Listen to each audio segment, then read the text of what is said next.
We're going to call the meeting to order now. First, if you have any mobile phones, please silence them, and if you could take a call, please take it outside. In attendance at today's meeting is Chairman Bradley, Commissioner Ford, Associate Councilor Amarato, Deputy Commissioner of Licensing Held, and myself, Secretary Donahue. The next meetings of the authority would be, the regular meetings would be on October 11th and October 25th. We are going to call the matters in the order they were signed in, starting first in Buffalo, then in New York, and then here in New York City. When your item is called, please come up to the podium and speak into the podium, into the microphone, rather. Okay, that goes onto the record. We need to have it recorded properly. All right, Chairman, do you have any other announcements to start with? No, I don't. The first item is in Buffalo, 2159F, Albus Trading Company, Trading Incorporated. Good morning. My name is John Parinello. I'm an attorney. I represent Albus Trading INC, which is the applicant. I have here the sole shareholder, whose name is Shadi Abuba. The application that has been submitted is for a license at 959 Chilai Avenue. This application was submitted by Mr. Reyes, an attorney in Rochester, New York, and it was submitted on or about July 11, 2016.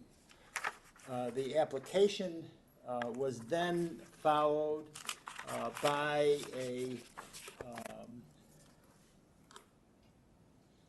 letter of deficiencies dated July 30th, 2016. And in response to that, there was a submission, again, directing itself to the items of deficiency, which were questions 4 and 5D of the application, and that resubmission addressing the deficiencies was submitted on or about August 4th, 2016, addressing the two items identified in the letter of deficiency. The location itself. Can you just address his prior adverse history with us as an operator, licensee? I'm sorry, say again? Can you address his prior adverse history with the State Liquor Authority as a licensee? He's got 4 sales to minors on one of his previous licenses. No, that was not, he was not involved with this location. Did he not own, did he own Elba's Market in Monroe County? No. He never owned Elba's Market at 1650 Dewey Avenue. He was identified as having an interest in the corporation that was applying for a license at that. But that license, that premise at 1650 Dewey Avenue, the license just expired. And he had minimum involvement with respect to the license and operation of that premise. Well, he was on the license, right? Yes. So when you're saying minimal involvement, what are you talking about? Doing some part-time work there. The licensee, as far as that location is concerned, was his brother, Mohammed Abuba. And that premise closed. The premise that we're talking about now is in a completely different section of the city of Rochester. That's 959 Chilai Avenue. And you're not following me. My concern is the fact that he was part of a business, he was on the license that clearly had significant violations and significant underage sales to minors. Well, you haven't explained to me what he's doing, if anything, to make sure that doesn't happen here. And I don't care if he was there or not, he's on the license, so he's responsible for him. Well, as I said, as far as that license, as far as I know, was never revoked, suspended. I can't answer for Mohammed Abdullah, who was running the premise at the time. Now, Who is, excuse me, who is Caitlin also? Caitlin is Mohammed Abdullah's wife. She is the president, sole shareholder of CMA Properties, Inc.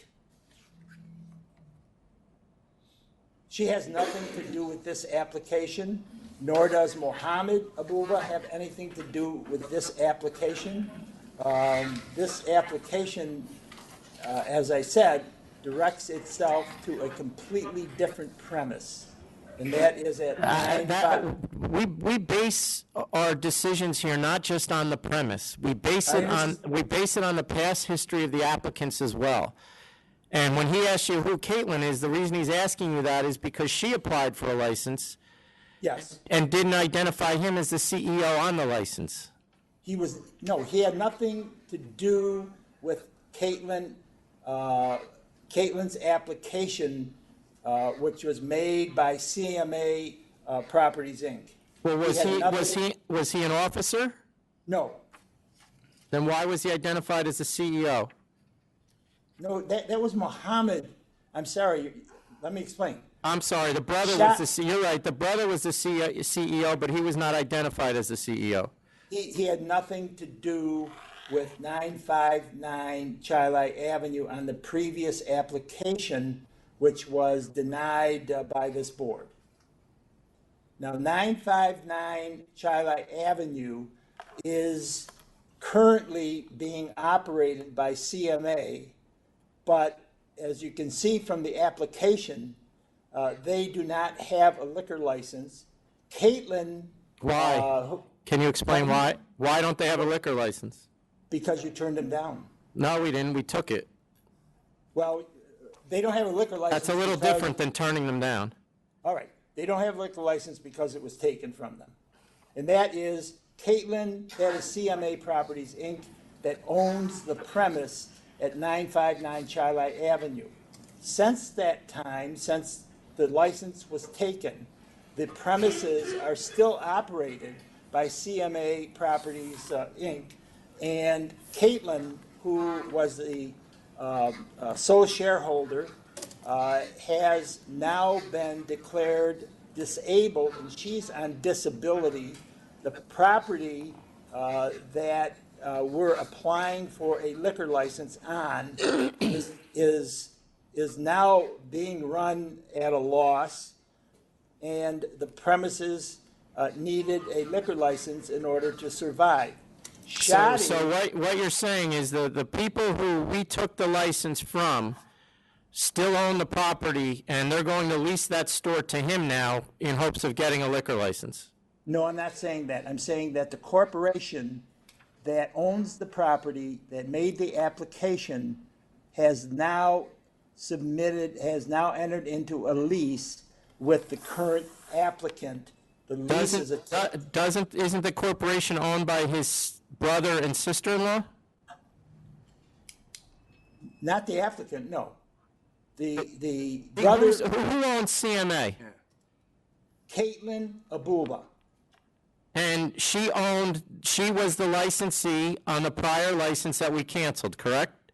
Correct. Okay. I'm ready. And she's married to Mohammed, his brother. Correct. Neither Mohammed nor Caitlin individually have anything to do with this application. CMA. Well, they're getting monthly rent, right? $2,000 a month, yes. Okay. Yes. And Shadi, who is the president, sole shareholder of the current corporation that is the applicant, attended SUNY Brockport. He worked as a taxi driver. He worked part-time as a security guard. He has the wherewithal to buy the inventory for $10,000. Okay, He has no criminal record. He has no violations with respect to running a premise. He is here with me, and I believe, if I'm correct, that with respect to the he's not married. He has no children. He's an American citizen.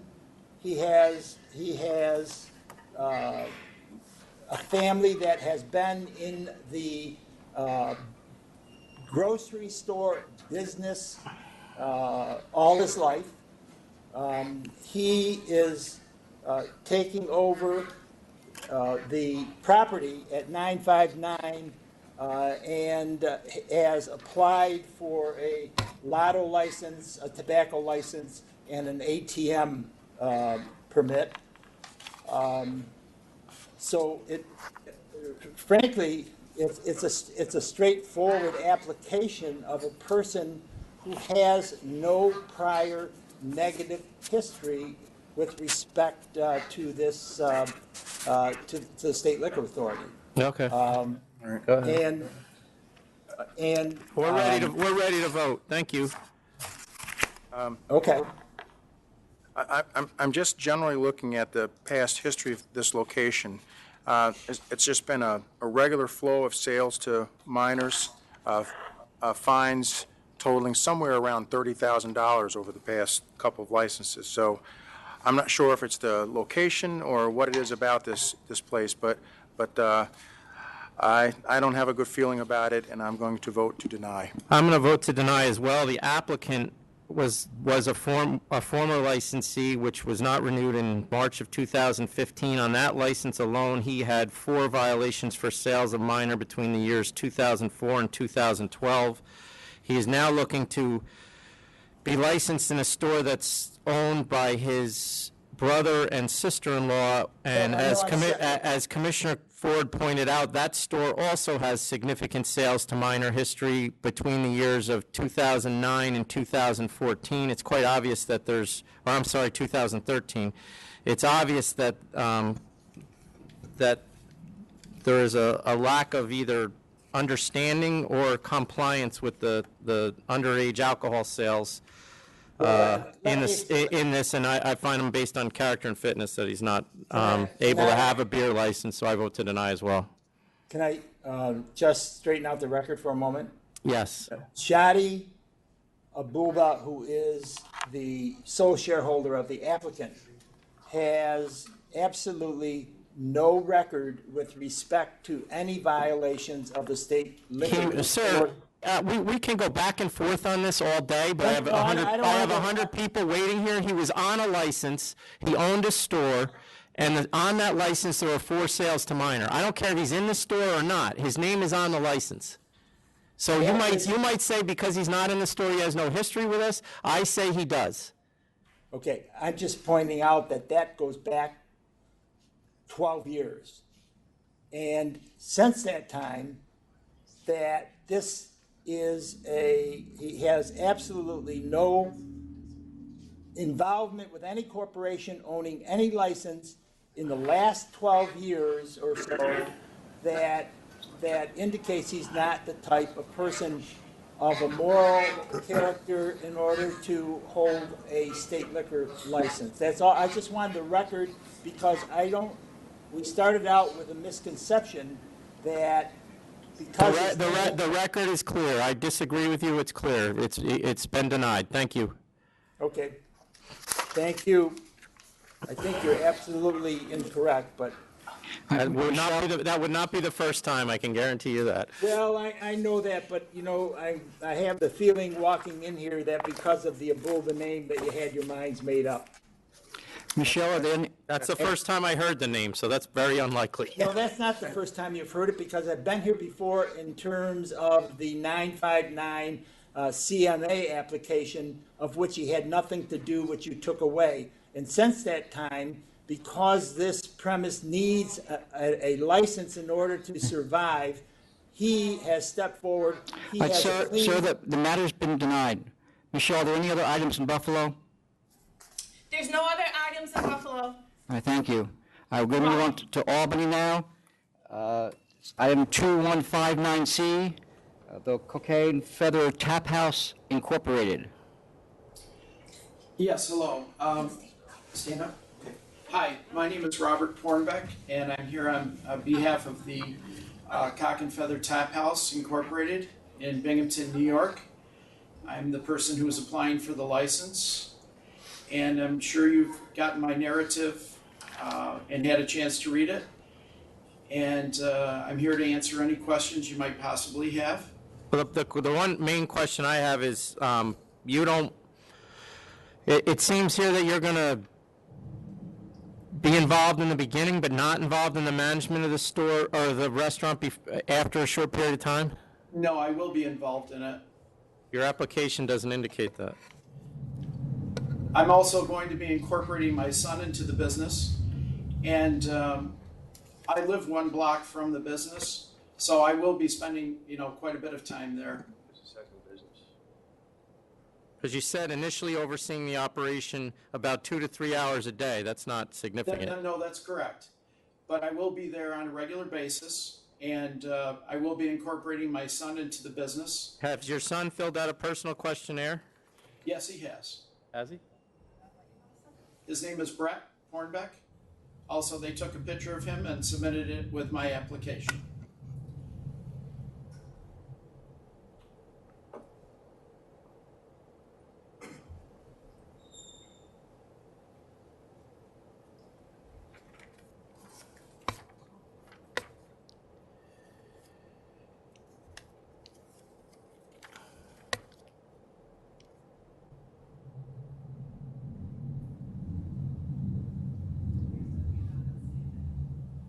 But he does have it.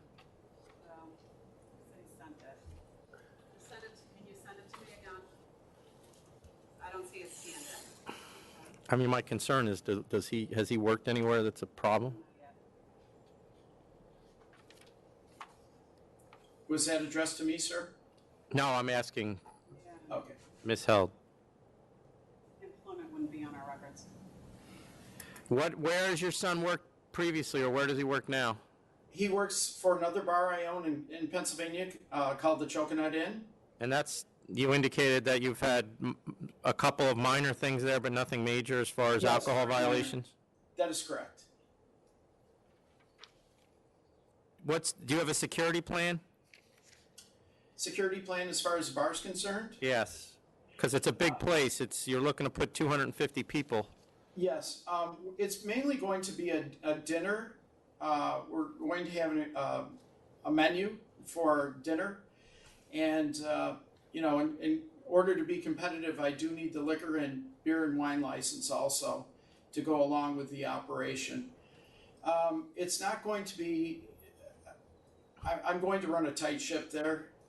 Basically, it's going to be more. No, but you're having recorded live music and dancing, and I realize it's Binghamton and Yes. not Manhattan, but sometimes that leads to I issues know- that we don't want to deal with. So are you going to have security guards at all, or what do you foresee? I'm not going to be catering to that crowd that's a troubled crowd. It's going to be more like an upscale crowd that will be coming there. We have a bar that's like right across the viaduct from us, across the railroad tracks. It's called Remlick's, and that's more the clientele, what we're going for. And it's not going to be a place where, I don't want the younger crowds there. It's more there's no dance clubs at all in Binghamton. And by a club, I don't mean a dance club. I mean more like a restaurant with a dance floor that we will be serving dinner. And then later in the evening, we will be having dancing also. What it is a automated DJ system that is out now. I learned about it on Bar Rescue, And the automated DJ system is basically like a system that we have that the house controls. We control the music that is played there. There's certain types of music, sir, that will attract a certain crowd. That is not the music we'll be playing there. We're looking for more like the older generation to come in, the 80s, 90s genre of music. So I'm 58 years old. That's the kind of stuff that I used to listen to. It's not going to be for the younger crowds. That's not the target market I'm going for. Okay. It's funny to hear 80s and 90s categorized as oldies these days. But I It guess is what it is. a lot of people in this room probably feel the same way. I am somewhat impressed by the fact that you have a letter here in support from the mayor. He's willing to put his name on the line for you. Yes, sir. So looking at everything else, I don't really see a problem with anything. You're ready? Yeah, I vote to approve. What are the hours going to be? 11 a.m. till the legal limit is 3 a.m. in Broome County. So it'll probably be till 2, 3 a.m. Depending on the crowds. You know what I'm saying? Is this a residential area? No, it isn't. All right.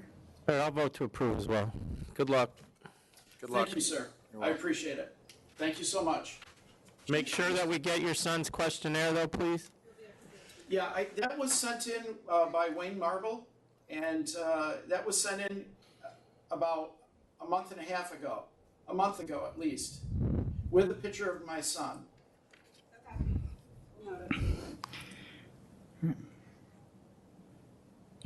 You're all set. Okay, thank you. I'll have him resubmit it. Yes. Thank you. Thank you Janae, very much. is there anything else in Open Albany? Nothing further. All right, thank you. All right, the first item in New York City is 2085, Fadli A. Alamari. Good morning, everyone. Robert Romano. I'm here with Mr. Alamari, as well as he has an interpreter.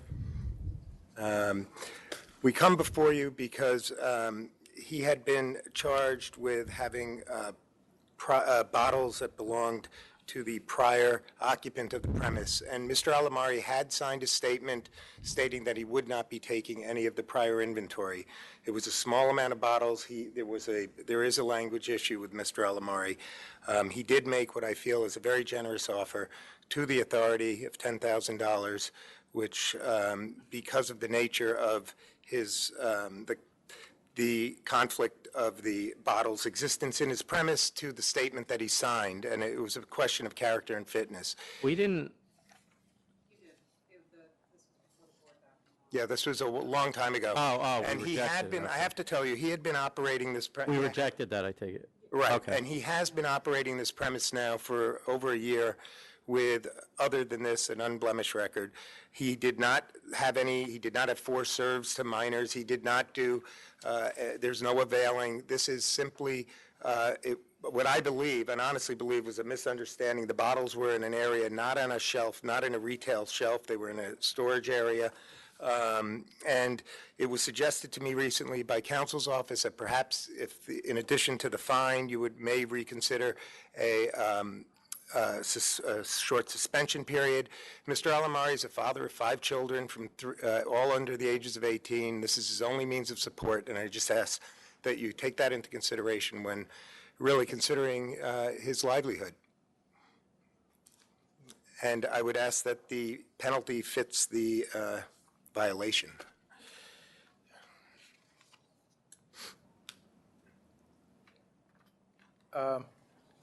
Counsel, I'm new here. So, again, how long has he been here? Been in this location again? When did you've been operating? 2014? It's been almost 2 years, I think. Almost 2 years. And Almost 2 years? Almost 2 years. It's a small store. It did do, I believe, close to $700,000 or around $700,000. So he's been building the store. What's the deal with, and I've never even seen this before, these ATMs that were gambling, they look like they were lottery devices? No, they weren't. he had an ATM, I think, at one point, which he took out immediately. He did Well, I not. mean, that's what the gambling charge. Right. You know why? If I recall, this is a while ago, excuse me, the ATM, I think every 1,000 transactions or something, you got an extra $5, and they considered that gambling. It was to incite, it was not a gambling machine. It was an ATM, and I think having So that. every $1,000 that's been whatever- kicked out, you would get $5? It was that was the nature of Who got the extra $5? The house? in or other the- words, if I go to take $20 out. Yeah. I don't know if it's 1,000, 10,000, or 100 person would get an extra couple of dollars. And so it wasn't as if, it was It's like a slot machine, but well, it wasn't an incentive to keep taking money out of the ATM, but it was an incentive to offset I'm guessing a $5 surcharge or whatever they charge on these. can he do in-store 20,000? I mean, I'm still at cancel and bond because I'm sorry, there's certainly a language barrier here, Yes.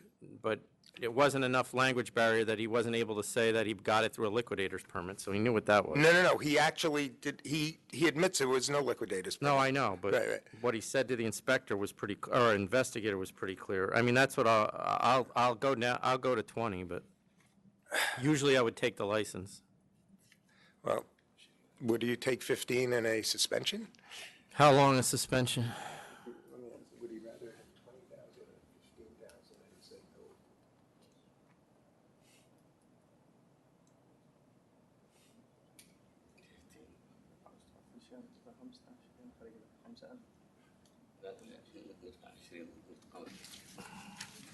Okay. He would take the 20. Okay, you good with 20? 20 it is. Just wait out. Thank you very much. Thanks. The next item is 2097 Rosmelius Bird Hotel Incorporated. Okay. And that's Tom, for the record, 20,000, it's not. I got it. 20 what? 9-7. 2097. All right. This premise has been around for many, many years. Their violation here is that they put up a sign covering their sign that said partners. And it was in deference to the now owner's father, who ran the bar for many, many years. It was an anniversary, and he called everybody partners, and it was a misunderstanding. It was a banner. They never changed the name of the place.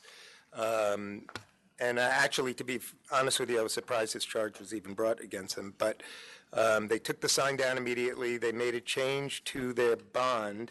They are called Rosmelia's Bird Hotel, period. And the name of their corporation. They've never changed anywhere on the menu or the name of it. It was always called Rosmelia's Bird Hotel. So I would ask for a letter of warning, but.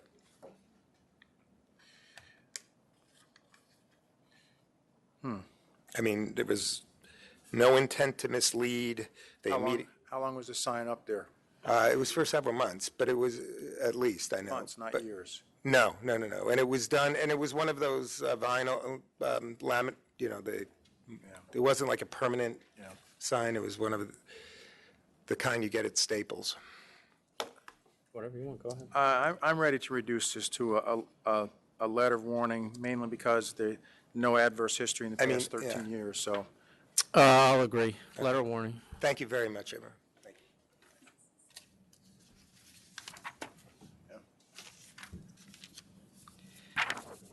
All right, the next item is 2108 215 Bar LLC.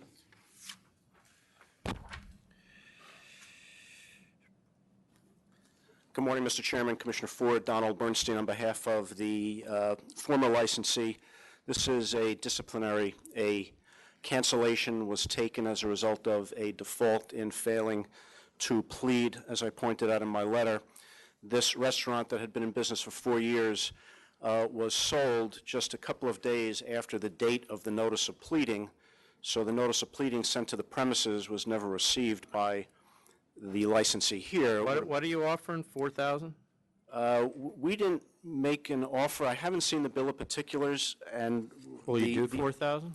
Well, may I just make one point before you offer that? Is the first charge of veiling says that it was they allowed the Hudson Bond to avail itself of the license. The Hudson Bond is our trade name. It was on the license. So I would request, and I've attached that to my papers, so I find that very confusing. I would request that that charge be dismissed, which then only leaves two other charges, one of which is not having a licensed security guard. And Generally is about 4,000 for the two of them. I'd have to ask my client if I don't have authority for that, but I can inquire. So you want us to reconsider and do what with it then? Send it back to counsel's office to vacate. I'd like you to vacate the cancellation order and send it to counsel's office, and then I can hopefully negotiate a suggested. Can you get them on the phone? Because I'm not going to send it back to counsel's office. I can try to do that. I'll get rid of it. I can try to do that right now. Okay. All right, thank you. Do you have other cases on? No. We're going to recall it. All right. The next item is 2078. That's been withdrawn, but you may have it in your package.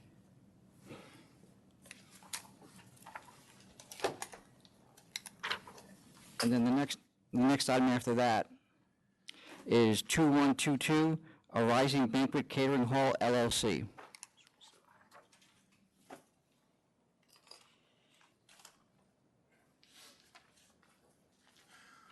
Morning, Commissioners. Martin Mailer of Mailer Buscemi.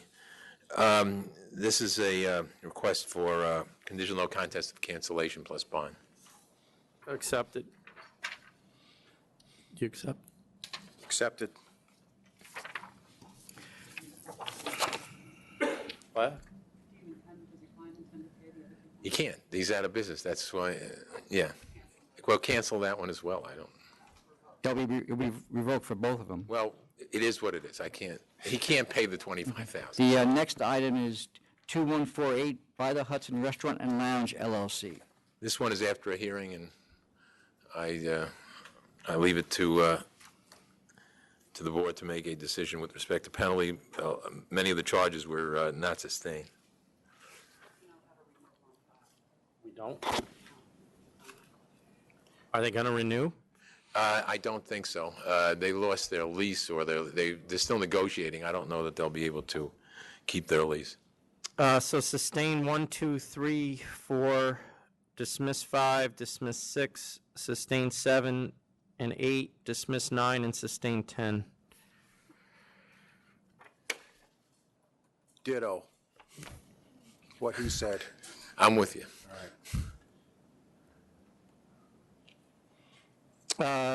12,500.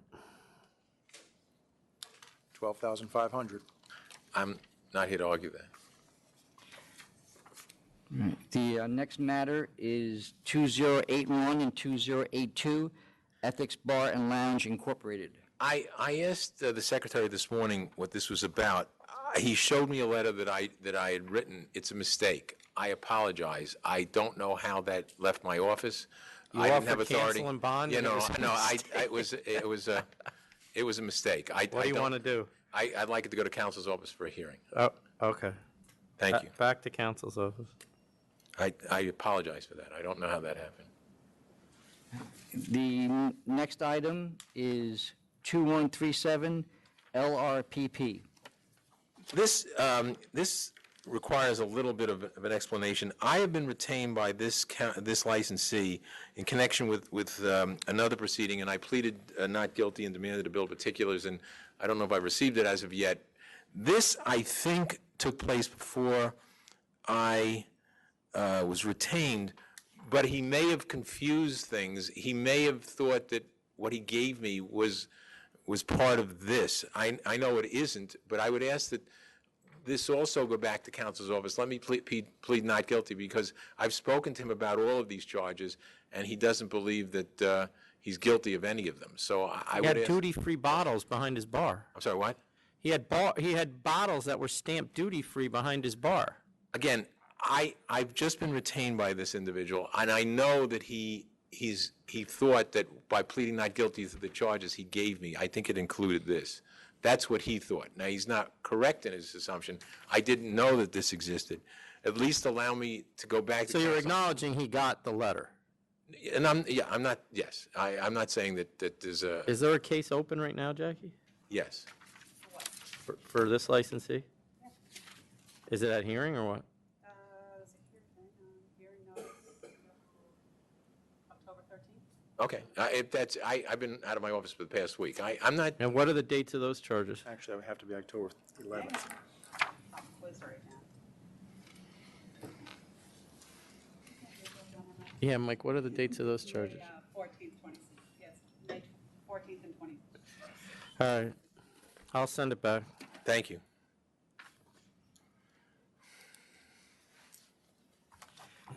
If you, The next item is, I agree. Send it back. the next item is 2147, Dom Music Box Corporation. This is my partner's case. He couldn't be here today. He asked me to stand up for him. Some of the charges were sustained, some were dismissed. Some were withdrawn, actually. what is it, 4-7? Yes.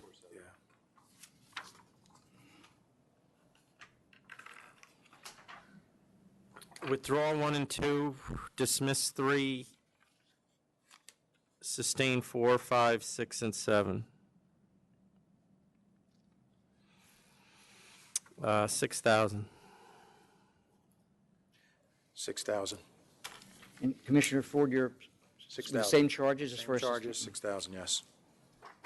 Thank you.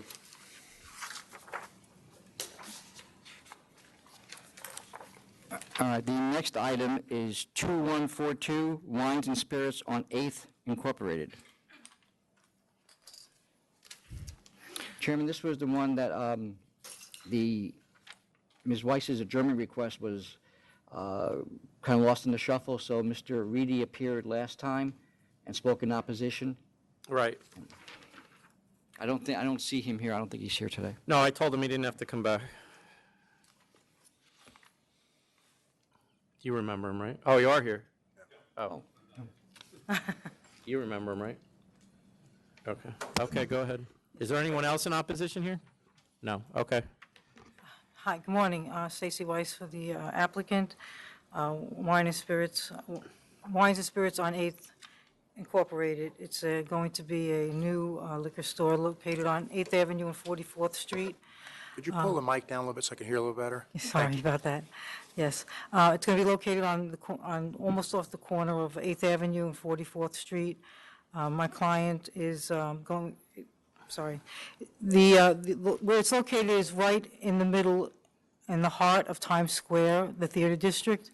And actually, it won't interfere with the other stores because where it's going to be located, it's actually going to be right near many of the theaters. If you look at the submission, you'll see, I think there's 7 theaters. It's within a block of 7 theaters. It's also within a block of approximately 3,500 hotel rooms, approximately within one block of 7,000 Broadway theater seats, which there's 7 performances a week. Approximately 55,000 people each week do go to those theaters. It's also about 20 feet from the subway entrance, which is the busiest subway stop in the city.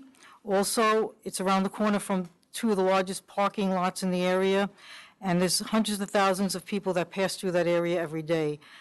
The community board, which is Community Board 5, had about approximately 17% increase in the population between 2000 and 2010. The 4 closest. What about 2010 to now? I'm not sure what the population, whether it increased and decreased at that time, but I know there was a huge population increase between 2000 and 2010. I know that right now, several buildings went up about 3 or 4 blocks away, multi-story buildings. There was a hotel that went up on 46th Street, between 46th and 47th and 8th Avenue.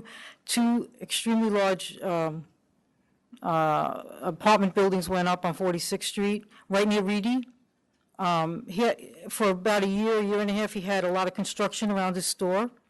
I think I submitted some photos that of those buildings and the hotel, which impacted, I believe, impacted his store business. He had a lot of construction around his store. And now that he has 3 huge buildings around him, I think his business is going to take off even more. I want to note that the 4 closest stores, which is Reedy, I want to make sure I have the names right of the 4 closest stores, Reedy, G&M, 589 9th and 9th Avenue Vintner. Actually, those 4 stores have been around for about 40 years. They all have 102 start numbers on their serial numbers. The 4 closest stores, there hasn't been a new store in that area in over 40 years. And yet their sales are all down or flat. Well, if you look at where they're located, my client's store would be located right at 44th Street and Times Square, right in the middle, smack in the middle of the heart of Times Square. Their store would be addressing a completely different population, client base than the other stores. 9th Avenue. Are you trying to tell me that in 2 blocks that the client base is that much different on 8th Avenue? Yeah, it would be. 9th Avenue. Store on 40th Street and there's a store on 47th Street, Yes. both on 8th Avenue, and you're telling me that the neighborhood changes significantly between those? Well, I was just there last night. Okay. The one on 40th Street is across the street from the Port Authority. It's not really on 8th Avenue. It's off 8th Avenue. It's between 8th and 9th. It's across the street from the Port Authority building. The port, and that area where the Port Authority building is, it is a completely different area. They're going to get more people for the Port Authority, people that are coming off the buses from that area. And it is a different area, if you look at it. The one on 46th Street, which is Reedy, which is further up north, they also they're more of a community-based store. They're going to have more people that live there. Where their store is located, now my client currently has a store there. He's been there for how long? 25 years. He has an electronics store there now. He's been there for over 25 years. He knows the neighborhood. A lot of people come into him asking him about where can they buy liquor. So he's in a perfect area. When you look, And I assume he sends them 2 blocks away? He doesn't know where to send them because he would like to sell it to himself. Okay. A lot of people do stop by his store. He's right there, right in the middle. If you look at the map, everybody's off to the Are sides. they offering that these other stores don't offer, if anything? That's why I have right here, this gentleman is going to discuss Chairman, that. Commissioner, my name is Guido Venitucci. I'm a retail consultant for wine and spirits. I've been in the business for about 25 years. I started in Italy, where I'm from, and I moved here to the States in 1994, and I've been consulting for restaurants and building and retail ever since, owning also 3 restaurants of my own up until 2009.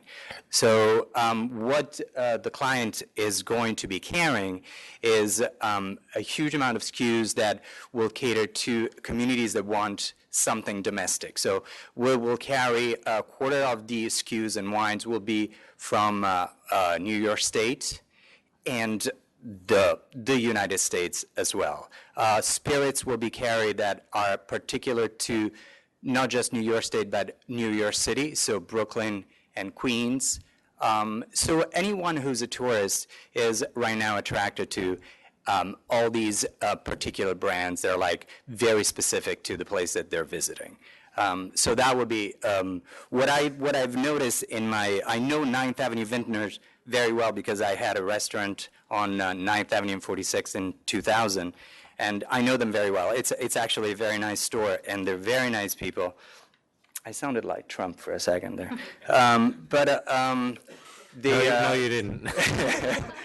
Thankfully, no. So they did a very good job since they opened. They also carry some commercial brands, but besides them, all the stores that are around are part of the old Times Square. I visited Reedy's, and nothing to take away from them, but they really, it looks like they stopped in time since like 40 years ago. They're carrying a very commercial, low-end number of SKUs. They probably have about 40 SKUs in wines.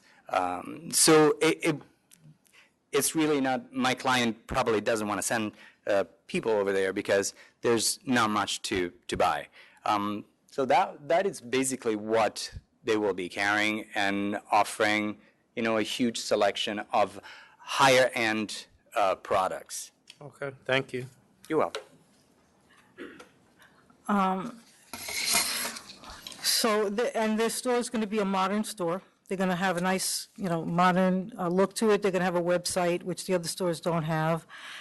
Maybe Vintner has one, but the other stores don't. They want to be able to, give the community something that, give most of the tourists, the people that pass through the area, something nice, and offer them something different than what the usual. How much, how much of the footage, you have 1,600 square feet, how much of that is going to be retail space?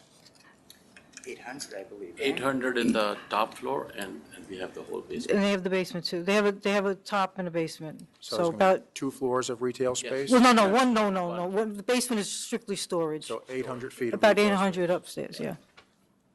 Yeah. No, it's not a tremendous, and, just so you know, he actually has another electronics store down the block, so, across the street. So he was actually competing with himself with 2 electronics stores, which made little sense. And so he, So what you're doing is you're turning one of those electronic stores into a liquor store? a liquor store, which is what the people seem to want when they come into a store a lot. So you're already paying rent there? Yes. Well, I mean, he's paying rent, but he's not, the business is not doing well anyway, as an electronics store, but he feels that people are coming in asking for liquor, and he can't, he feels bad sending them to a store that's not carrying quality products that he's going to want to carry, he's going to carry, the quality that they're not carrying.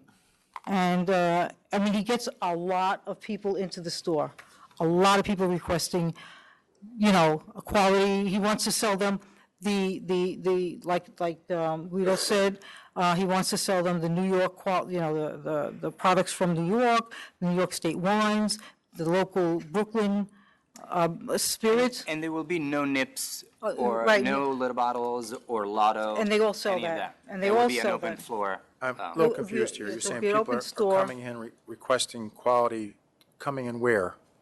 I'm sorry? People are coming in where, making these requests for the higher quality products? People from the hotels are coming in asking for, Coming into his store. coming into his store. Is it an electronics store? Yes. They Why ask do they for- come to your electronics store asking about liquor? I'm sorry? They're coming to Yeah. your store asking about alcohol? Yes, they ask for where is a liquor store close by, where we can buy a Gotcha, good all right. liquor, yeah. Sorry. Where they could buy a good bottle of wine, where they could buy, because they're coming in for direction, where can we buy a good bottle of wine, where can we buy, and feels funny directing them to any of the stores in the neighborhood. And he'd like to open up something nice there, a quality store. Got it.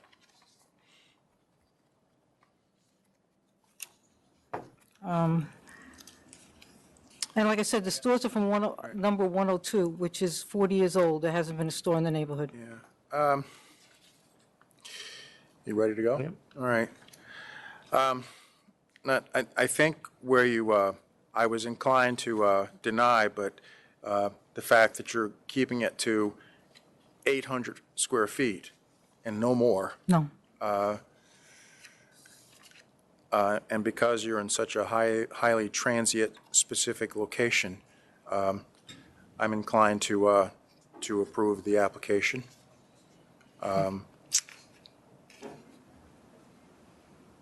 And understand that you don't expand it any more than that, and that keeps you within the lower end of what the other stores in the area are. Yeah, I'm going to vote to deny. There are 5 stores within 0.3 miles, and that's not even, and we're not even discussing, there's also a store on 50th and a new store on 46th and 7th, which also would be in the general area, but didn't fall within the 4 closest because there are so many close by. The sales of the 5 closest stores that we do have, are either all down or flat. So while I applaud them for their business model, this just isn't a place to have another liquor Well, store, in my opinion. So can I I'm going to just- vote to deny. In 2015, according to the business trend report, a lot of businesses have been down in 2015. I mean, a lot of businesses, not just liquor stores. I can But tell you know that we base a lot of it we base it on the sales of the surrounding liquor stores because it shows us what the demand is. And But it's also- which is surprisingly, of the 5 stores I have sales numbers for, every one of them is down over a 4-year period. The only one that is flat is Cambridge Wine and Liquors, and they're not doing that well either, But you have to which look- shows me that there's not a demand for another liquor store at this point. But you got to look at the stores too. They don't have it. They're not offering Well, it also anything. could be because there's too many stores. So I'm going to vote to deny. With all due respect, though, Chairman, is because these stores are really not offering anything to the public. But it's sort of that's like, coming from you, but I have nothing in front of me that says that anybody went in and took pictures and showed me. We did. we We submitted we submitted pictures. We had Mr. Reedy come in here and tell me that there's a level of saturation and that his store has been suffering. We did submit pictures. I do have pictures, you're correct, but it And doesn't. look at the store. I mean, look what's in there. And it's just, it's just. I suggest that if they want another liquor store, that they go purchase one. I mean, the area is extremely saturated with liquor stores. And you know that because you come in here and you frequently bring people applying for that area. And it's a very difficult area to put another store in because of the number of stores that are there already. I've never come here with a store in that area. This is the first time. Well, then I'm thinking of another attorney. Yeah, I mean, just, because, It's been denied. Okay, thank you. The next item is 2143 Harlem on Fifth. I'll talk to you. Wait for me. Good morning, everyone. Okay. Good morning. Stacy Weiss for the applicant. Give me 1 second.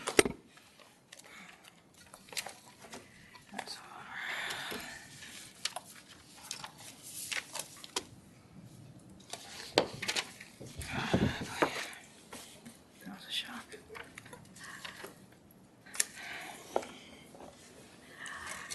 Where am I? Get myself together. This is an application for a new liquor store, at 2254 Fifth Avenue. Do we have any opposition? Let him speak first, please. No, why don't you go to the microphone? What's your name? I'm Tony Mason. I was just going to ask a question about you, so now you can answer it. Absolutely. Why don't you tell me why you're here? I'm opposing the license due to the lease that's under this address because we had a 15-year original lease, which now a new corporation has been presented. Well, why don't you start from the beginning? What's your relationship to the applicant, if you have one? Well, we have 2 corporations, which the first one is the original that I'm a member of. What's the name of that? That's Clayton Mason Spirits Corp. And she's a member of as well? Yes. With she who?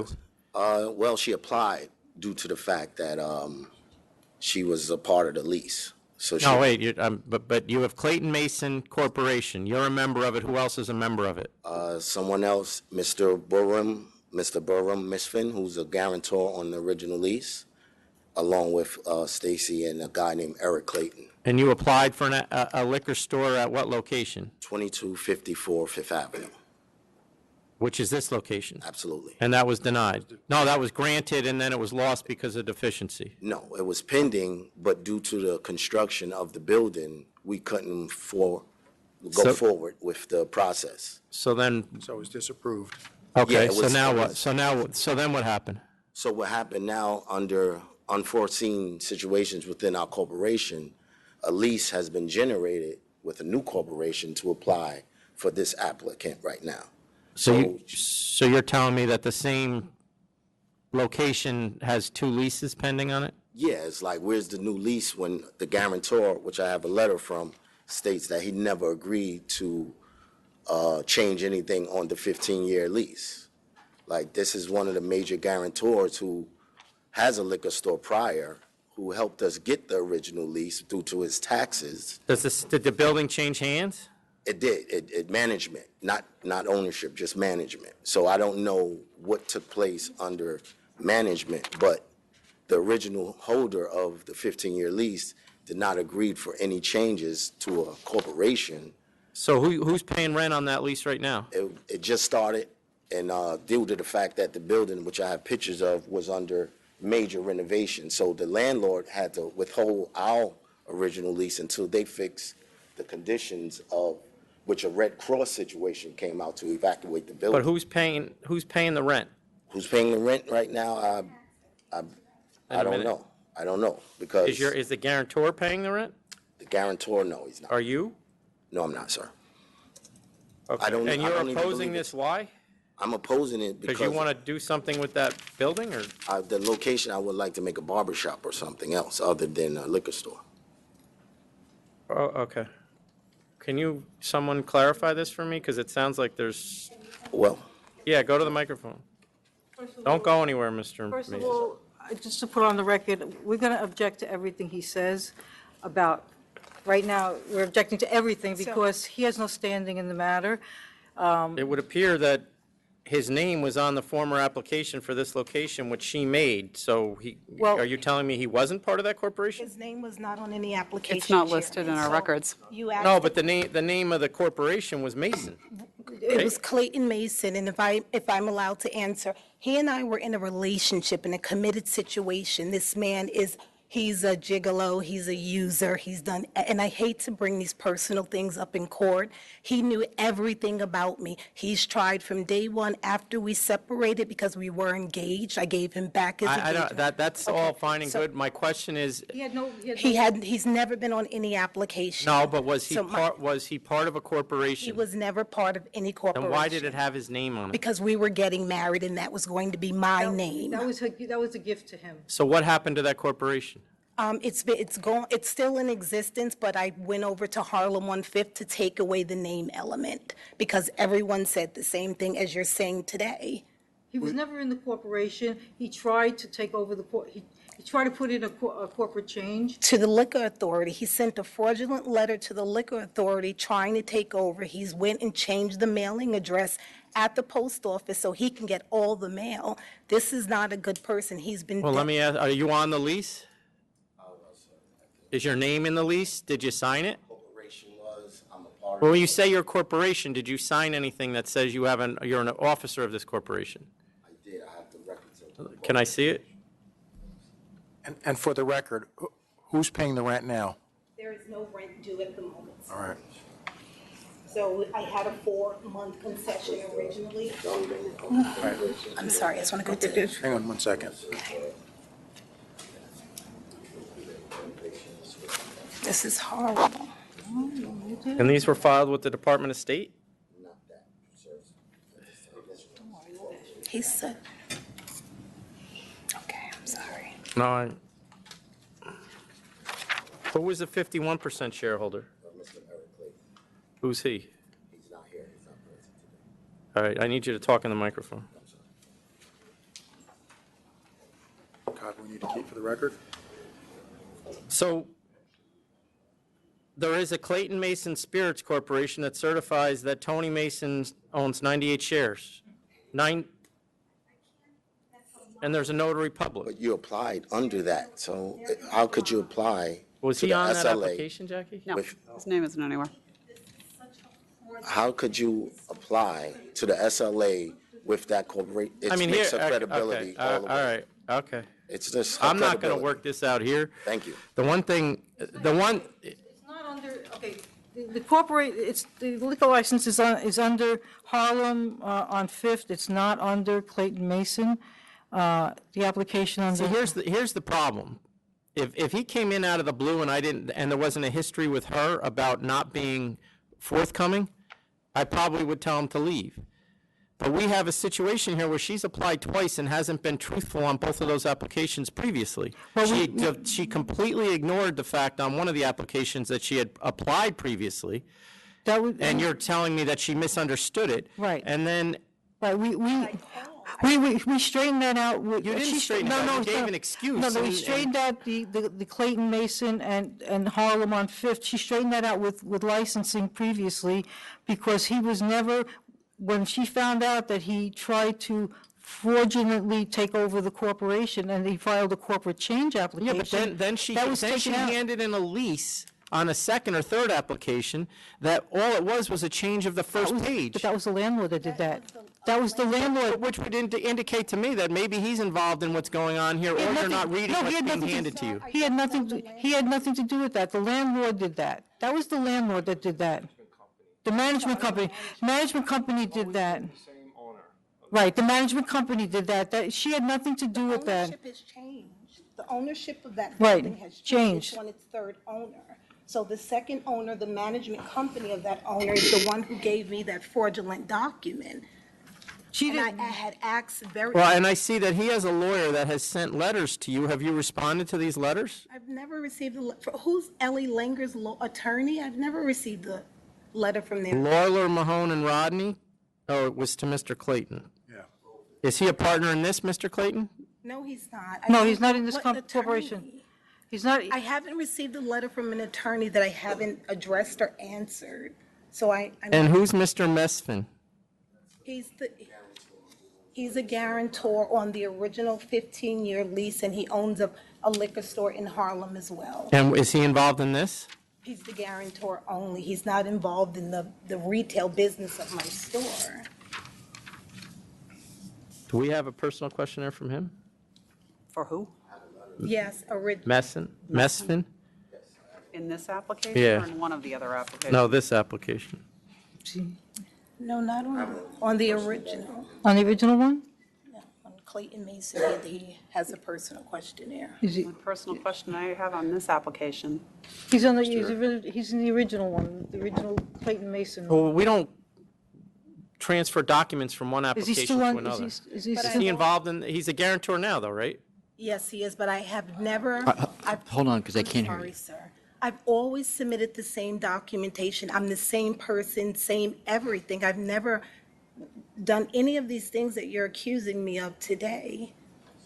It's always been me. My background check has been the same. My mailing address has been the same. It's always been the same person. Nothing has changed. What are you talking about? A lot has changed. In terms of Mr. Mason owning this business, he purchased stocks and divided them up with himself. Hold on for a second. It's very difficult. She to told us, defend a- she told us about this from day one. Well, when she came to see us the first day, she told us about this situation. She told my office about the I situation. understand that, and I but thought that- here's my problem, is Hearing where I had to last, have him arrested. She had him- because yeah, he yeah. stole my credit card, Here's a used copy. my credit card. all right, I'm not going through all this. I just I don't, wanna please make my Fine, case. So we can review the application, because it's problematic in my view anyway, so.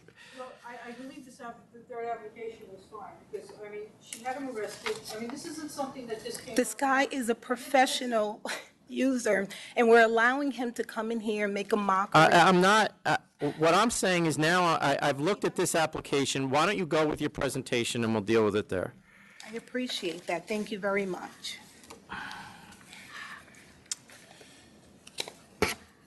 Go ahead. Yes, okay. You want to start with the? I'm just so- Okay, so the four closest stores to the applicant, they, I know, just give me 1 second, please, I'm sorry. The applicant's store is located in Community Board 10, which shows an 8% increase between 2000 and 2010. And once again, 2010, that's 5 years ago. What's that, is there an increase, decrease, or is the population flat? Between 2000, I'm not That's sure. 6 years ago, I'm sorry. I'm sorry. I think it's been about the same. I don't You don't think- know. I Okay, believe next. it's about the same between, up to now. They're bringing up, actually, they're bringing the city bike stations to the community board, to the area. She's relocated about a half a block from Harlem Hospital. She's about 3 blocks away from the Riverton Houses, which has about 1,300 rental units.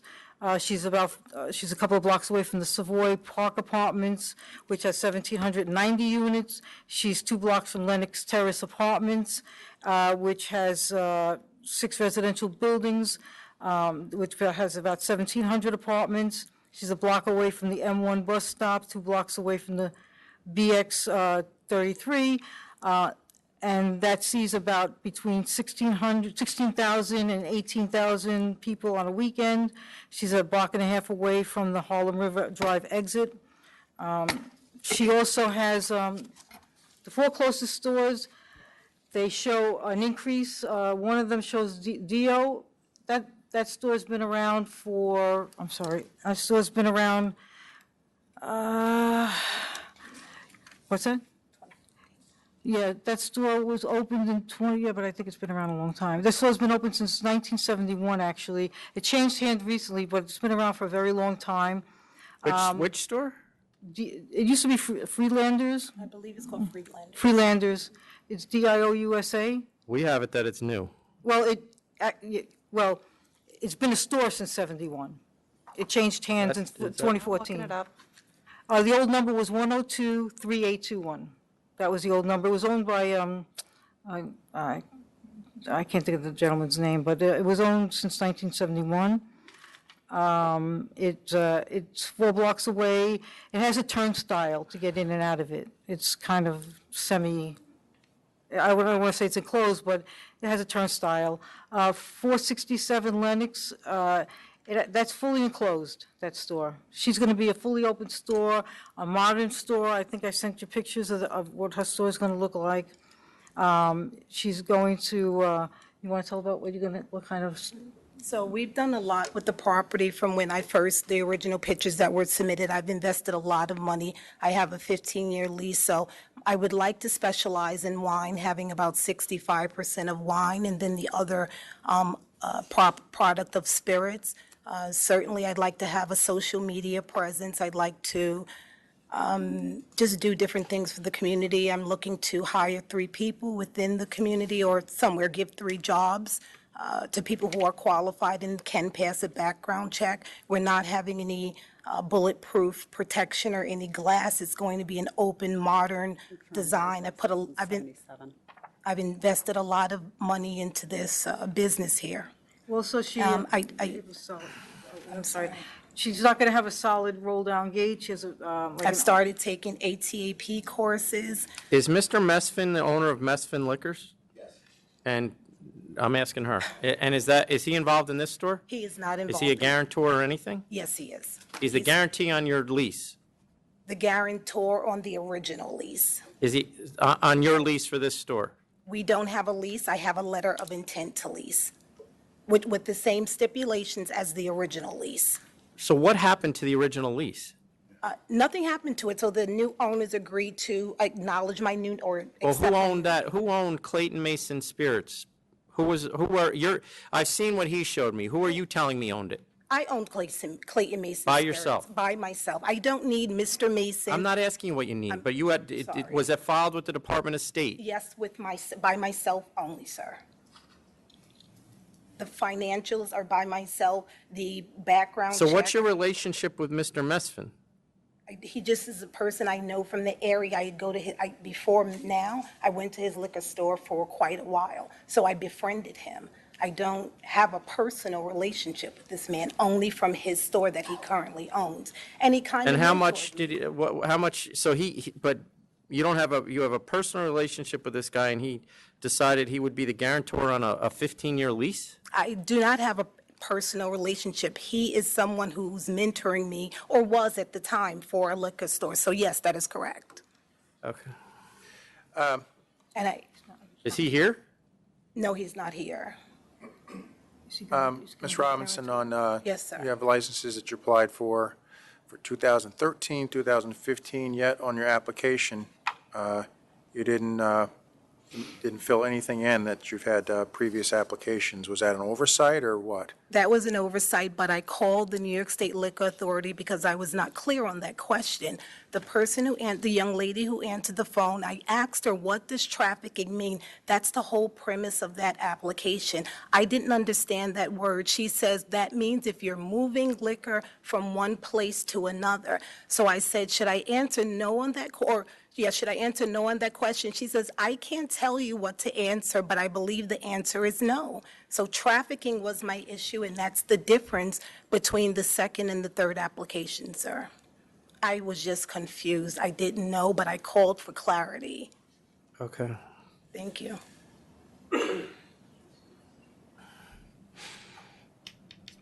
I have the, I'm sorry. Is Mesfin going to be your guarantor again? No.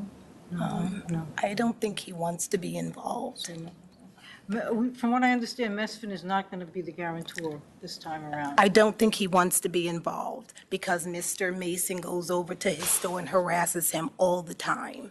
So Okay. but I do have the money. I've already invested almost $50,000 into this business. I have a 15-year lease in New York City. Do you know what that'll do to me, breaking a lease? I've had to deal with Mr. That's not, Mason. see, that you, I'm sorry, I just it's wanna not my explain- job. I understand that, I'm sorry. Don't get personal. I just want to explain how difficult this has been. I have a full-time, it's so much stress with 3 owners later, Chairman. It's been a lot, and I've been a good person, putting all the documentation on my second application. I told you guys everything, things Okay. I didn't Do you have have to any more mention. questions? I'm sorry. No, I don't. Okay, go ahead.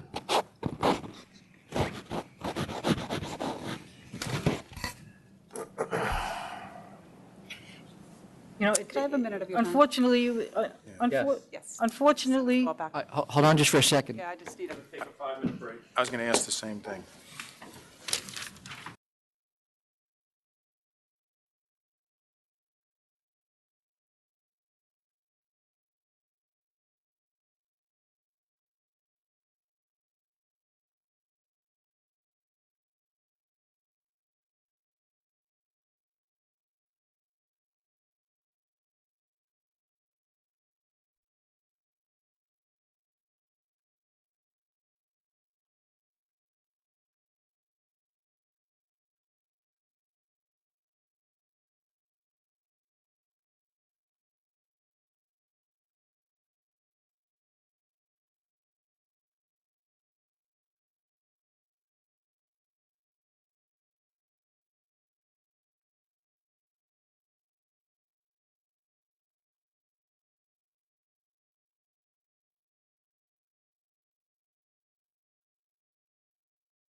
Hi, yeah, this wasn't included in the submission, I'd like to just. I'm still on, go ahead. Two of the building complexes that are very close. So I'm still unclear, because we do also have a letter in here from Mr. Mesfin regarding the original lease. Mr. Mesfin? You have, Harihu Mesfin. Yep. That says that he is listed on the commercial lease. It has come to my attention the request for changes regarding the lease. I have not agreed to any changes on the lease. but he's not on the lease So anymore. what happened to that original lease? I still have the original lease. What do you mean, what happened to Well, it? did it, After the vacate order, or when the building got shut down, it took over a year to have the bill 2254 open back up again. So in the meantime, I created the Harlem 1/5 Corporation because that's how I, already entered into a lease as another corporation. Yes, What and- happened to that lease? the new owner accepted my new name, so it's now Harlem 1/5. That's what I was saying earlier. The management company, Ellie Langer, when I requested a new lease clean cut with the new name, he only changed the first page, and I believe the last page. So it was still in existence, sir. But can you change a lease by just changing the first page and not changing the signatures and dates and so forth? They're all the same? Absolutely not, sir. He was wrong for doing that. He's owned his mistake and acknowledged his mistake. He hasn't. I'm sorry, with me. He knew what he did was Got this wrong. letter in May, and he's basically saying that if there's any changes, or Mr. Langer, Ellie, Mesfin has said if there's any changes to the lease, he doesn't agree to them. He's not- But he signed as a guarantor on the a first guarantor, he's not the owner of the lease, he's only the guarantor, but I meant Ellie Langer, the management company. He accepted the new name, the second owner accepted the new name. So Mr. B, as I would call him, he's not on the lease, he's only a guarantor. Why is he he has- sending us letters that says that? Because Mr. Mason goes over there and harasses him all the time. He's called and told me, he's asked him to stop. He's told him not to ever come in his store again. Letters that say that. We have letters that I- are basically saying if there's any changes to this lease. I can certainly provide those. I can have him tell his side of the story, because this is what Mr. Mason is telling him. No, I don't. I don't, it's unfortunate that my client is being harassed by this gentleman over here, and it's unfortunate that, it shouldn't be held against her, that this person is doing these things. Her last application was denied on character and fitness grounds. Because I'm not saying that there's not some other things going on here as well, but the denial was based on character and fitness for misstatements in the application. And the misstatement was because That's what she misunderstand. says, but we don't have a name of who she talked to? I And submitted. by the way, that application says trafficking, and what else, Ms. Held? Hold on. Killing me here. I did submit my. It's a very clear question. Including any application as to partnership, limited liability entity, or corporation in which you were a principal. It asks if she had a license prior, if she got denied for a license, but she never got denied for a license. Already. It doesn't mean that I buy it. But she didn't have a license. She had an application. It says applied. She ever, I'm sorry, which question? I'd like to say I did submit my phone records of the date and the times that I spoke to the New York State Liquor Authority on at least 2 occasions. She wasn't trying to hide anything. There's other issues here as well, so go ahead, Commissioner. All right. You ready to vote? Yes. All right. I'm just purely based on my decision at this point. I mean, the other stuff is kind of cloudy to me. It's a lot of he said, she said. There's a lot of stuff that we don't have proof of. But I'm just looking at the other stores in the neighborhood, in the area, and they're all flat or declining. As a matter of fact, the most recent one that we issued back in 4/15 is not doing as well. So That's not true. They were increasing. not according to what I have here. The first store is up. The first store is up. I have First- flat and decreasing as well, but go ahead. Yeah, so 12.5% increase on 467 Lennox. You're doing So- 1-year increases. We look at 4 years. yeah. But the last year, they're up. Go ahead.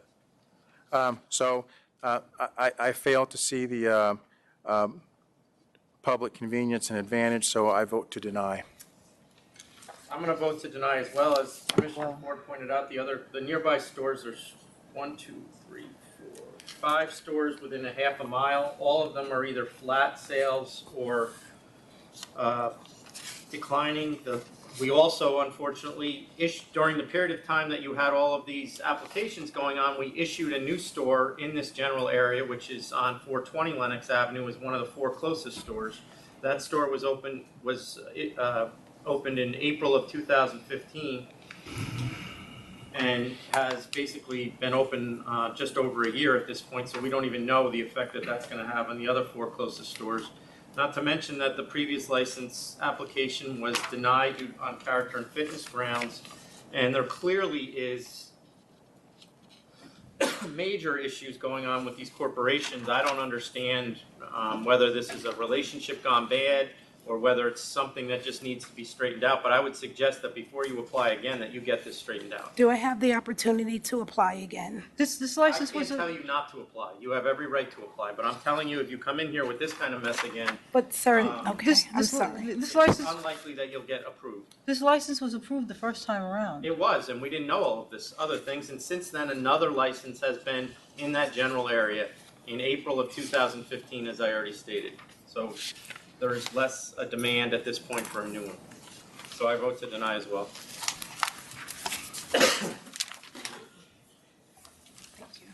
All right, we're going to recall 2108 215 Bar LLC. Charge number 3. It's in her memo to the board. A request to withdraw charge 3. So, We're only stuck with charge 2. Correct. yes, so charge 2, so, Are they willing to take, I will obviously mitigate it, but did they agree to the 4,000?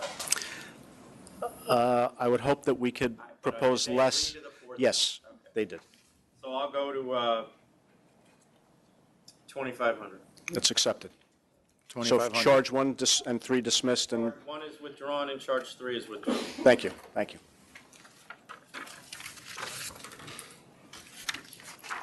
Sorry, Commissioner, did we get your vote? 2,500, yes. All right, the next item then is 2153 9th Avenue, New York, NYC LLC.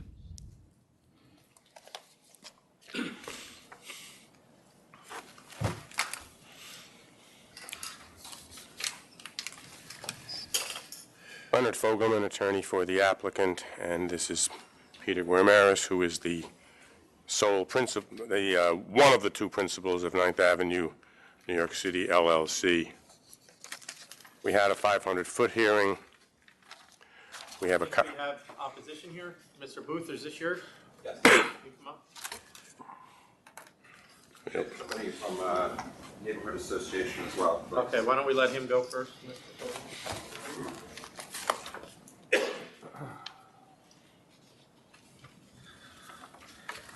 Mr. Chairman, members, thank you. So I will be brief. I will not recapitulate everything in my letter because I know you've had it. And Can you read it. just note your appearance, please? Oh, I'm sorry. My name is Cormac Flynn. I'm a resident of West 8th Street. I'm appearing on behalf of the West 8th Street Block Association. Let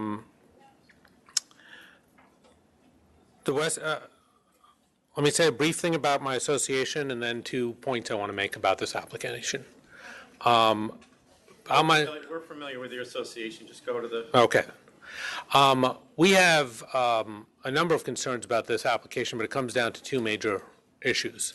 The first one is noise.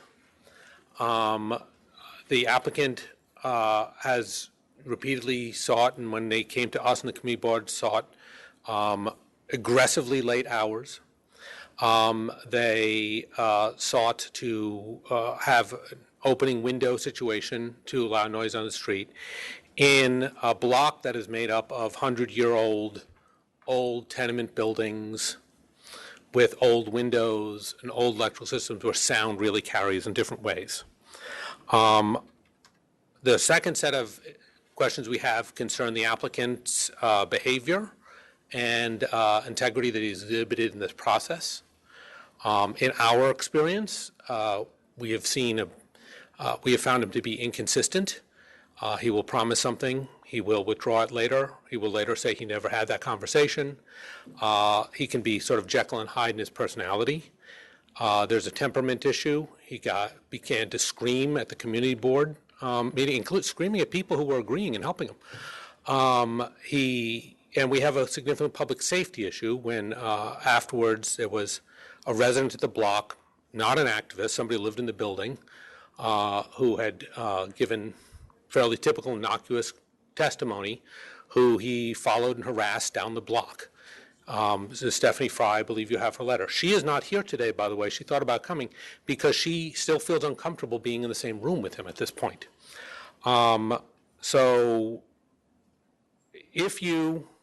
we think that you should reject this application altogether for the reasons in the letter and the reasons I just outlined. If you should decide to do it, I certainly hope that you will incorporate Judge DiLulio's very sensible stipulations. But I must tell you candidly that if you approve this license, I think all you're doing is adding a heap more work to your already overburdened enforcement staff. Because this applicant has said, in my personal presence and to other people, that he regards, breaking law and paying fines as a cost of doing business. I've heard him say that he intends to flout things like zoning regulations, things like community board stipulations. So, I really don't think it's in the community best interest, and I hope that you'll reject it. And I would like, before I go to one last thing, just to give you an example of what I mean. One thing that he has been consistent about is that before the community board and in his application to you, he said that there would be no live music or DJ. He stipulated as such in the 500-foot rule hearing. When Judge DiLulio made that one of his recommended stipulations, it also says in his memorandum that the applicant agreed to that stipulation. And yet, if you go to his website right now, his menu and advertising materials say, live DJ Thursday to Saturday, 10 p.m. to close. Now, we've been monitoring his online communications since the beginning of this thing. This was not there at the time that he made this application. This is since he has made these commitments. I just say it as one example of why we think it's, why we think that he is a bad bet. Thank you.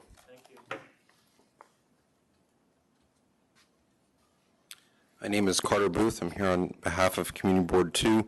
From the beginning, this application has been marked by a lot of confusion, a lot of statements all over the place, and I think that you can see it in the Community Board resolution. It outlines that.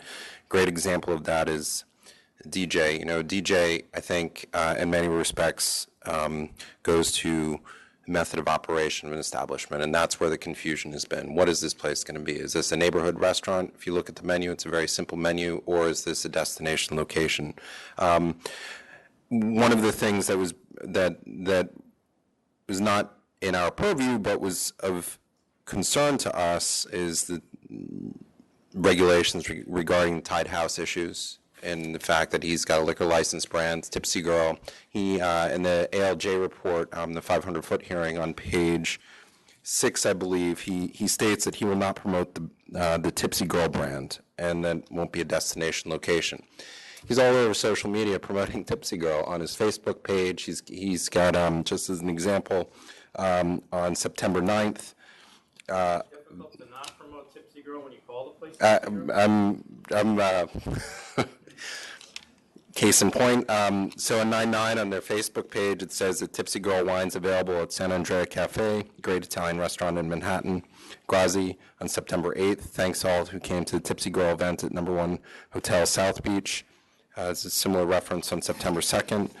On August 31st, thanks to everyone that made Tipsy Girl event in Hartford, Connecticut such a success. August 18th, thank you, Piche Orlando Italian Restaurant, for carrying our Tipsy Girl wines. That's another issue.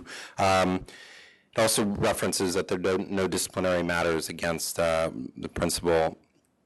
And from my understanding that that's not the case, I don't know if you have any further information, but I had contacted the counsel's office, and they seem to have recalled that there was a disciplinary matter, including one of the principals, and that they'd bring it to your attention. I don't have any more details on that.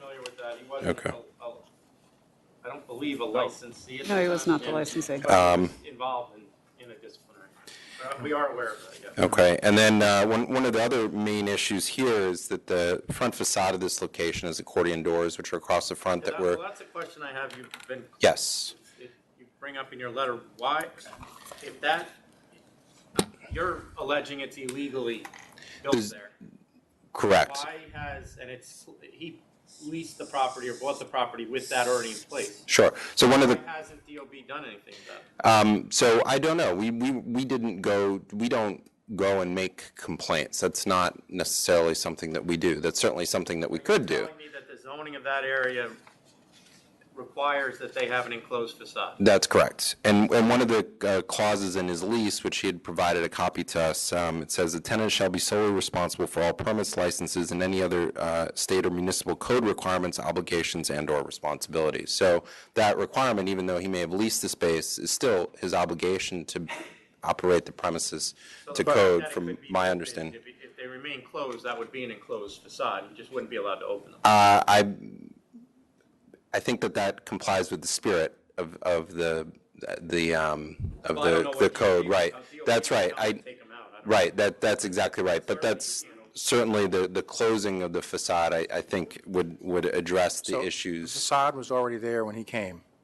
Correct. Okay. It was installed by the last licensee. And no one ever questioned the city about it? Well, I don't know if any complaints were put forward to the city. I mean, again, the community board generally doesn't go and generate complaints to city agencies, just, going after people. I can speak to the DOB complaint if you like. And just, let me just, I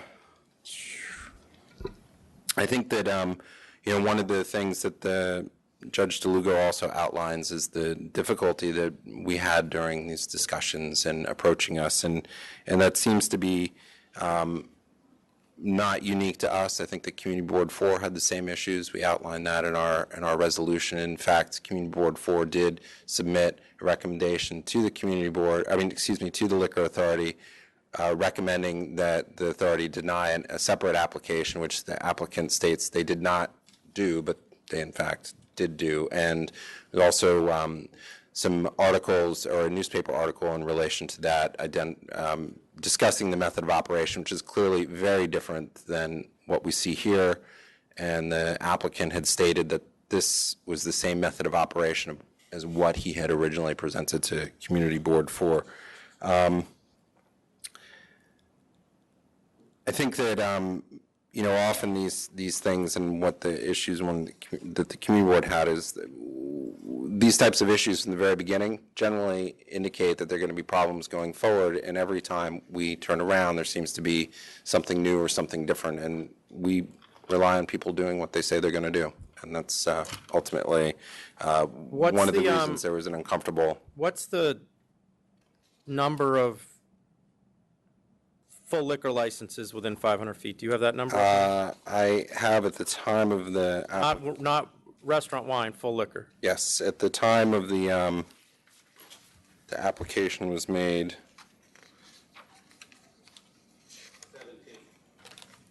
17. It may be 17. I don't have it right in front of me. Oh, yeah. Sorry, yeah, 17 on the block. And the history here on this particular block, I think, is very unique to Community Board 2. West 8th Street, if you have any, going back in time, was predominantly shoe stores and retail, and that business has ended in that area, and the community and the people who live on the block and the Community Board have been very accommodating to new licenses there, and there's been a dramatic increase in the number of licensed premises. And that's why we give careful consideration to the applicants here, because it's a big change with the potential to have a dramatic impact on quality of life. I don't have that number right in front of me. The block is fine, so you have 17 on the block. Okay. Right.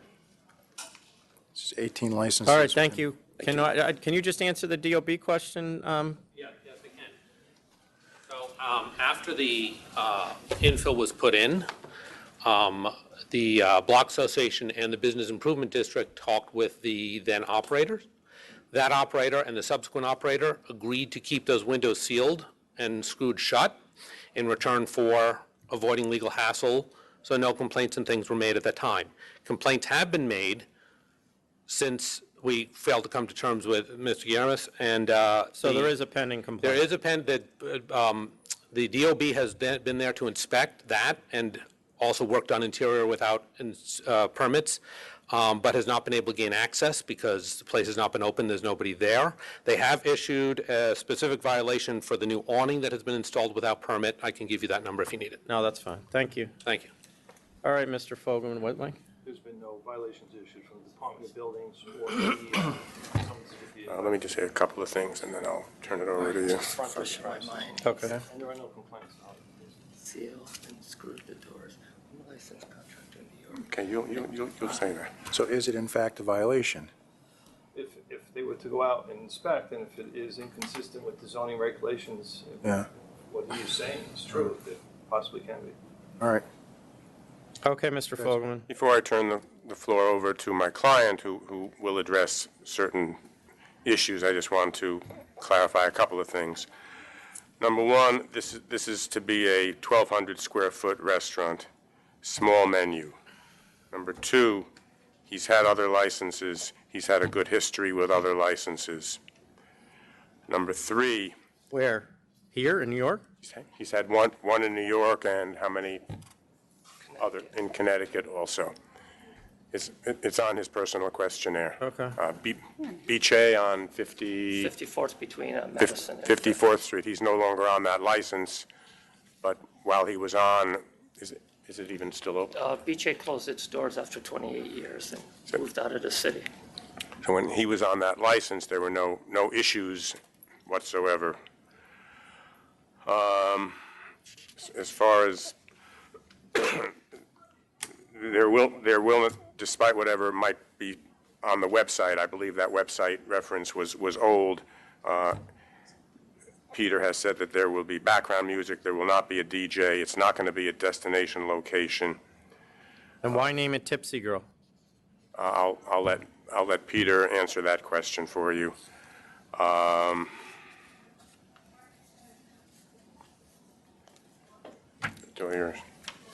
Before I even answer that question, I'd just like to address what Mr. Flynn finished off by saying that they had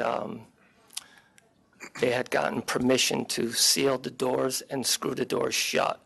I'm a licensed contractor for the New York City, and any operable doors, windows, exits cannot be sealed, screwed, or not be operable.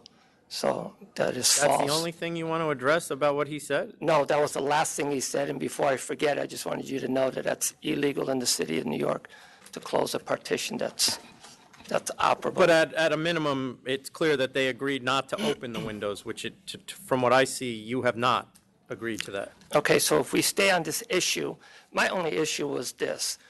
On a Saturday afternoon at 2:30 in the afternoon, in the fall. If it's illegal, they shouldn't be open. Nobody has brought that it's illegal to my attention. Well, they've told you. I don't know. Have you ever gone and looked? When they told you that it's in violation of the local zoning. Have you gone and checked? I have not. Why? Reason being, because when I purchased the property, when I purchased the store that was there before, okay, in my lease, I am not responsible for any violations. I'm not saying that, but you want to have them open. You've been put on notice by not just the Block Association, but also the Community Board, that in their view, they're against zoning, which I think would make everybody happy if it was shut and nobody would cause an issue. You have not gone and checked that. You've only told them that I'm going to have them open. I have not told them that I will not close them if You they're... sent a letter to me that I got this morning that says that you plan on opening them during the day. Well, if you read it correctly, it says, what is the issue with opening them on a nice summer day to afford my customers to have an al fresco dining? They told you what the issue is. Okay, and if it's technically illegal to open those doors, there are 3 other restaurants that have accordion windows that if you go by today, they're open. I'm not telling you it is illegal, because I don't know.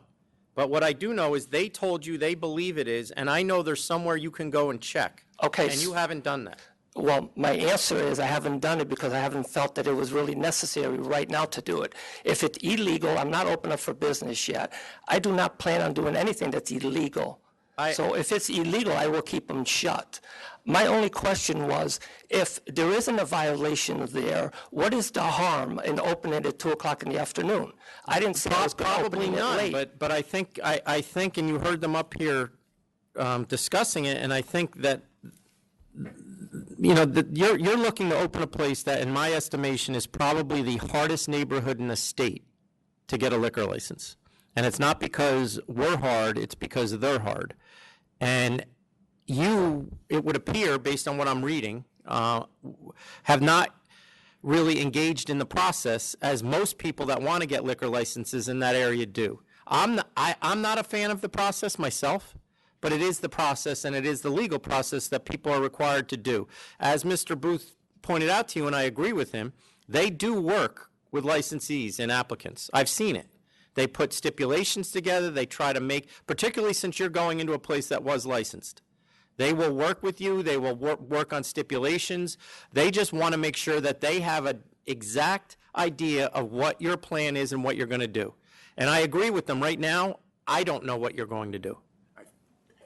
If it becomes determined definitively that the zoning prohibits the Well, accordion. that's one issue. Okay. But I think it goes to the agree tenor. Not to open the accordion. I get that, but it goes to the tenor of this entire negotiation. It doesn't appear to me there was a negotiation. And that's what these things are with these community boards. They're negotiations. I mean, at the end of the day, you give a little, they take a little. I mean, I understand, and I'm all about that. But what happened was, when we first got into these negotiations, I only dealt with Mr. Flynn, who is one of the community board or resident boards. And the only issue was the sticking point was the hours of operation.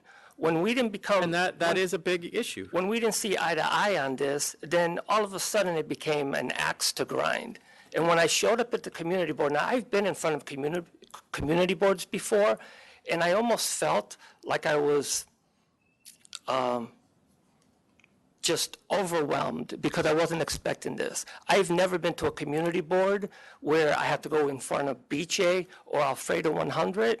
People were happy to see us on the street. I was taken back that I was getting even opposition by it. All I was asking was questions. I'm not looking to open up the doors at 11 o'clock at night and stop people from sleeping.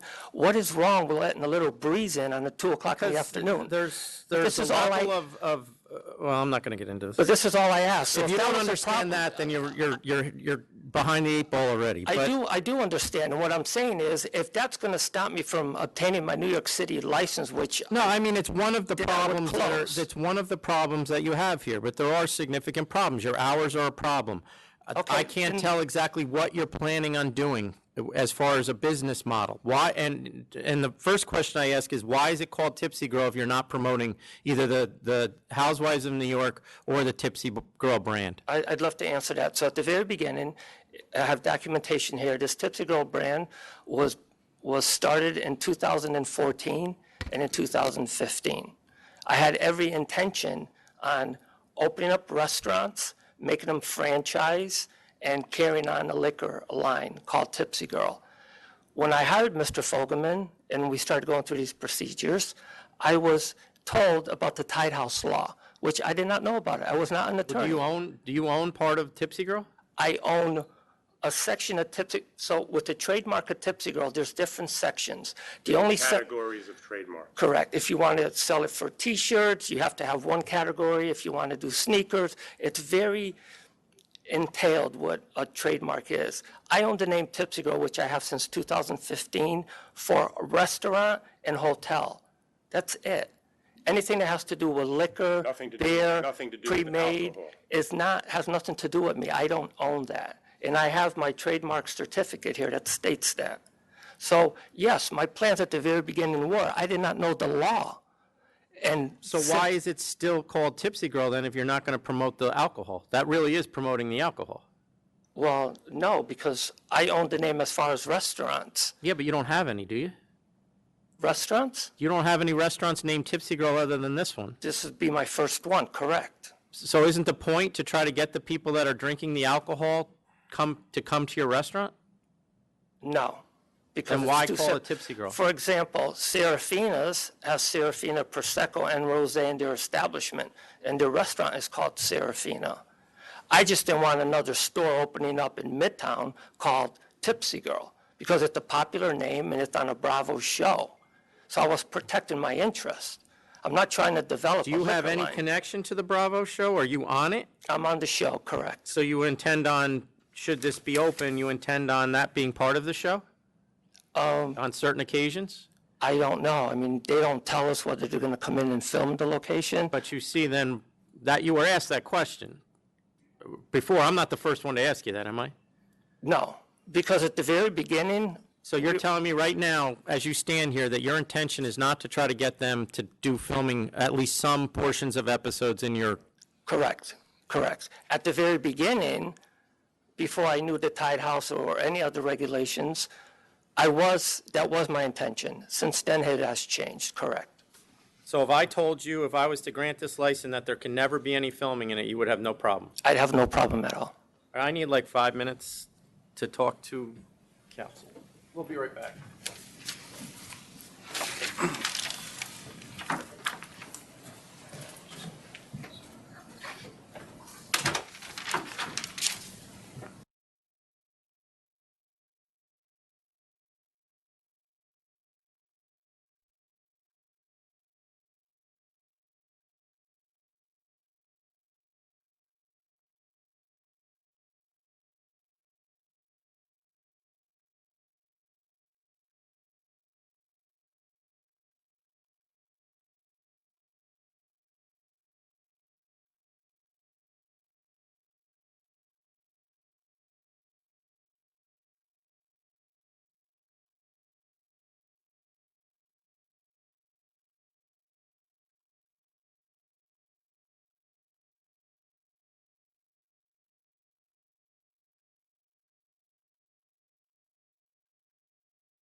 So, Mr.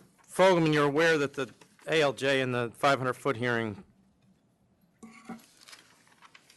determined that it was not in the public interest? No, I don't think so. If you look at page 8 says, in my opinion, those conditions should include, and then there's 10 conditions. Number 1 is hours, which we. Well, before that, he said no. And then he said, should we grant it over his objection? It appears, however, for Am I all wrong intents in and that? purposes. Do you have a copy of it? The issuance of this license would be in the public interest if the SLA places certain reasonable conditions on the license. That's the last paragraph on page 8.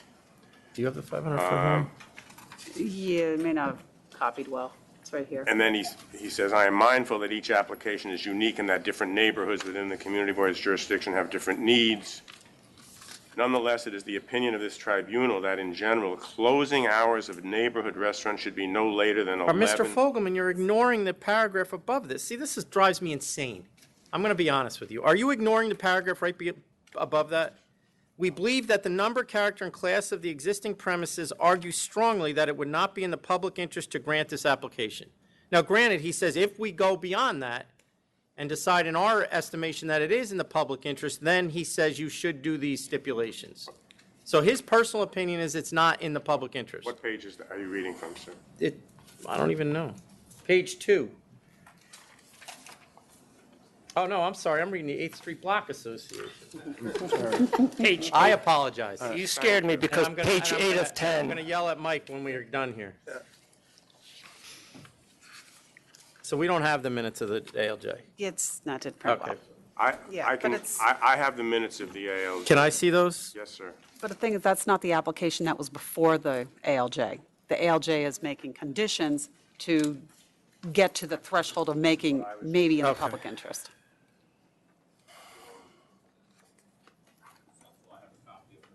Yeah, here, just, here, it didn't, here you go. So that's one of the concerns, is that it's not the application that's. Gotcha.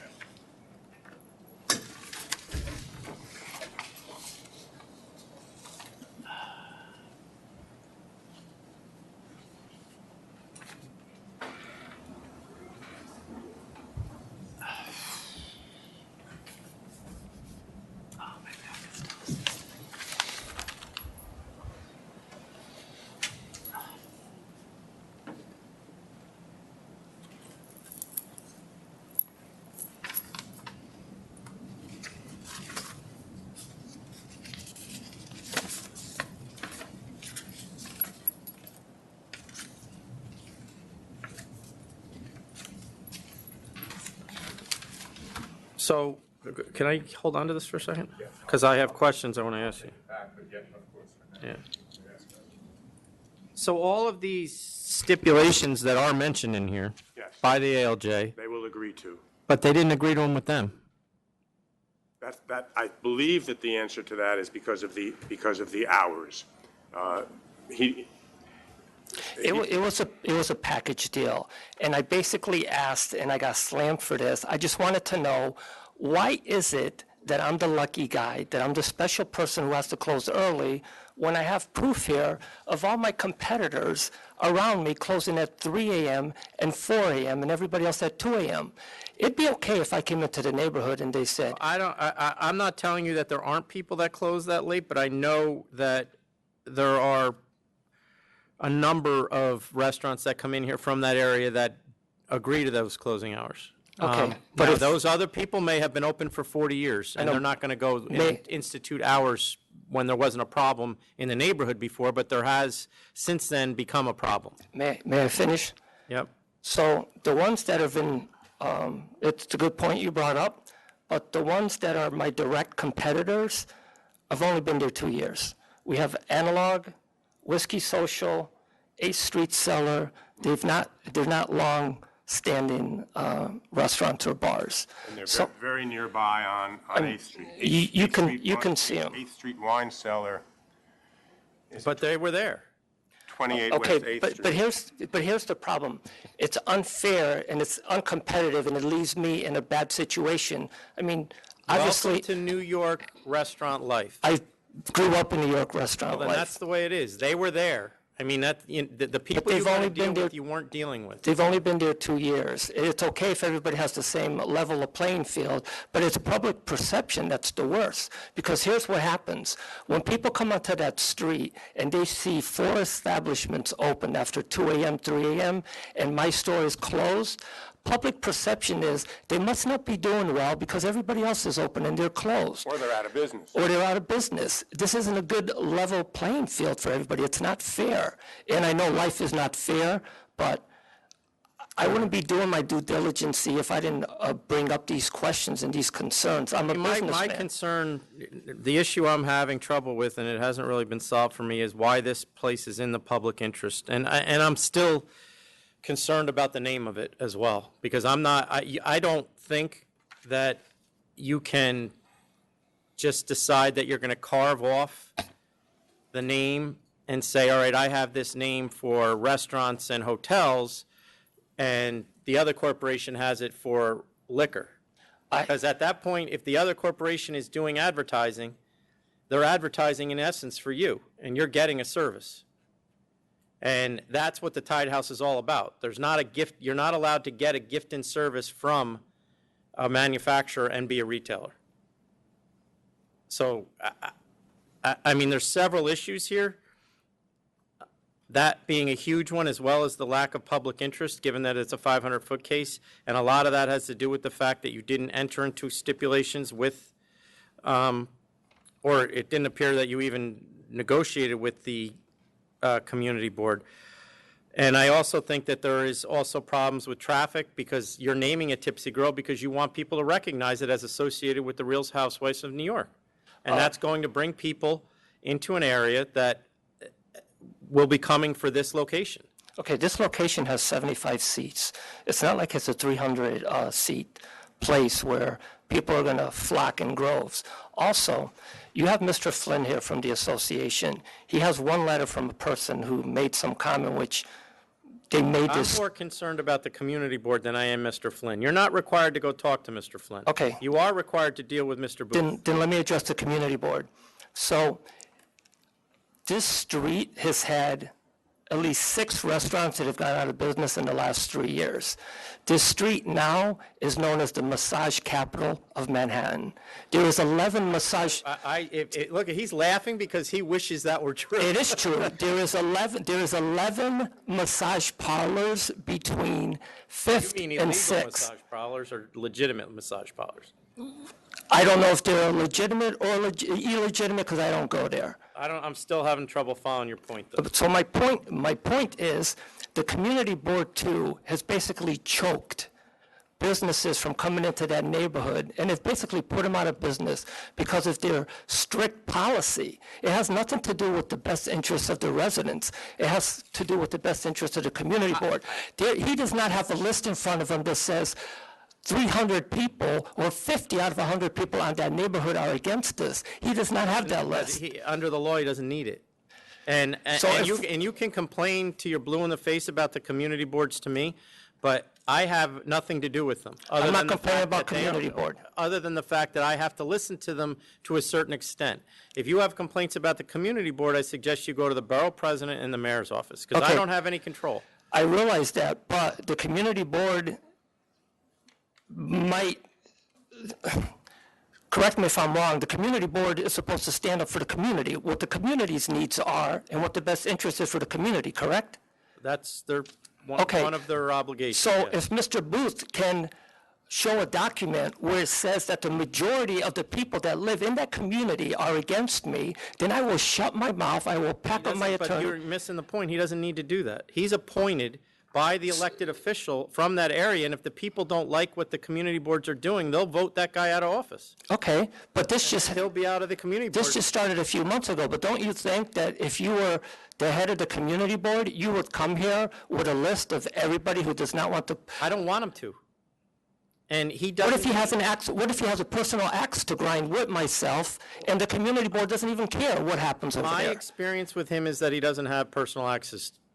So I understand your frustration, and you're not the first one to come in here being frustrated, but there is a process, and my view is that you didn't go through the process. I still have problems with your name. I don't think that the bar is going to be in the public interest, so I'm going to vote to deny. Commissioner Ford? I'm going to vote to deny also. There's 17 others in the area. I think there's an issue with the name also, and I tend to agree with some of the community board's issues with the location. So I vote to deny as well. I gave it back to you, didn't I? No. Thank you.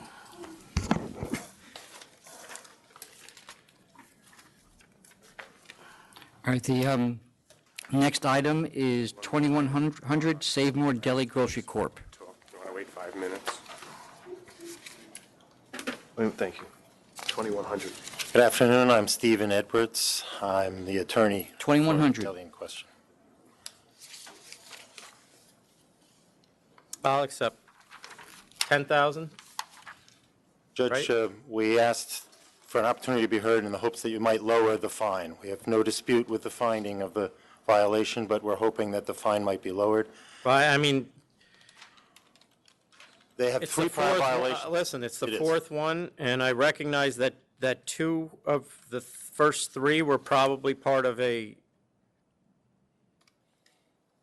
NYPD operation, but usually on the for sale, we take the license. And I'm not here because I'm assuming that between the second and third, there was no notice. We appreciate that. I just wanted the deli to have an opportunity to be heard, that the three violations were resolved with a $7,500 fine. That was because they were all done at the same time. Right. I don't know if, a $5,000, $6,000 fine would be more than double. No, it goes, amount it attributed goes, to that, each. they got a break on those. It goes incrementally. Usually it would be 3,000 for the first, 6,000 for the second, 10,000 for the third, and cancellation on the fourth. Understood. Let me just then say, it's a corner deli which does not make a huge income. They struggle to get employees. It's a relatively mindless work being a clerk in the store. Many of the employees don't speak English, have a hard time standing up, despite the employer instructing them to stand up and ask for ID when there are these kinds of customers coming in. And there was over a year between the last violation of the three that led to the $7,500 fine. Until this one, they've also had several other inspections that they've given me inspections for, which they passed. I just wanted to show that they generally try to violate the law on this. Although they're agreeing to the 10,000, if it must be, it's a harsh violation. If the yeah. board would see anything, its way to anything less, they'd appreciate it. The less is not canceling them. Understood. And there are scanners out there now that are almost foolproof, and I would recommend they get one. I'll relay that to the client. Thank you.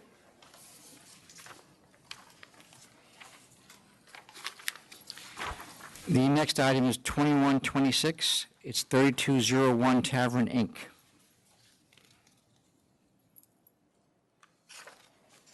Leonard Fogelman, we have an offer in front of you for a $3,500 civil penalty. I'll accept. Accept 3,500. Thank you very much. Based on no adverse history. The next item is 2141 A&Y Sunnyside Food Corp.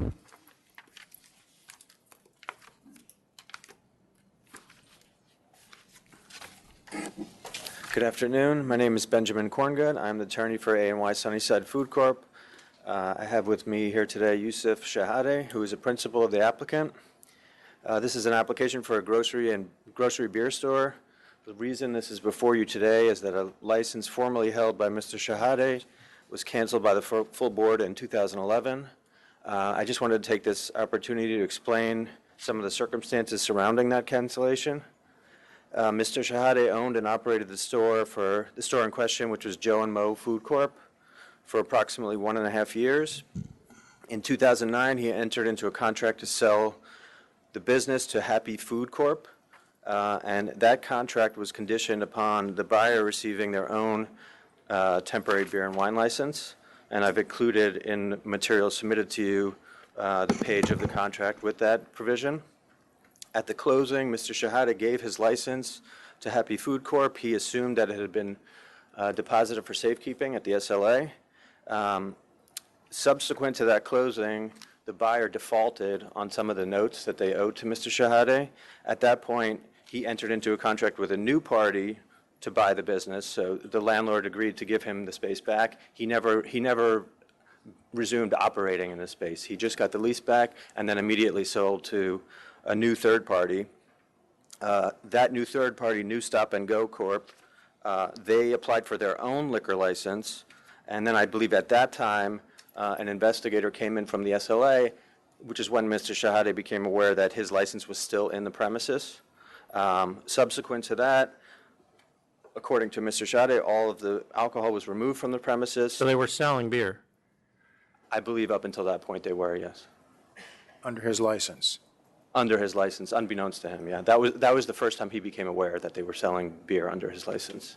So the first people that gave the store back to him, they were selling beer, the ones he gave the license to turn in. And then the second group was selling beer under his license as well? He was not aware of anything that was I didn't happening. ask you that.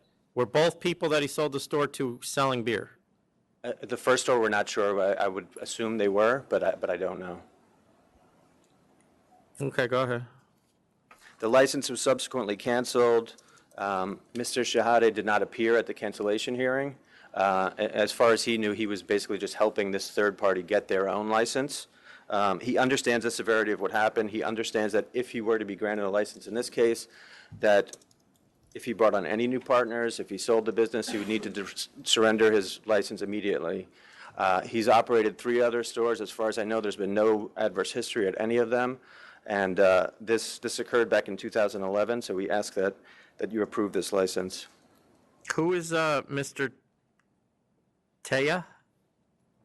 My partner for the new. It's your partner? Mr. Shahade's partner, yeah.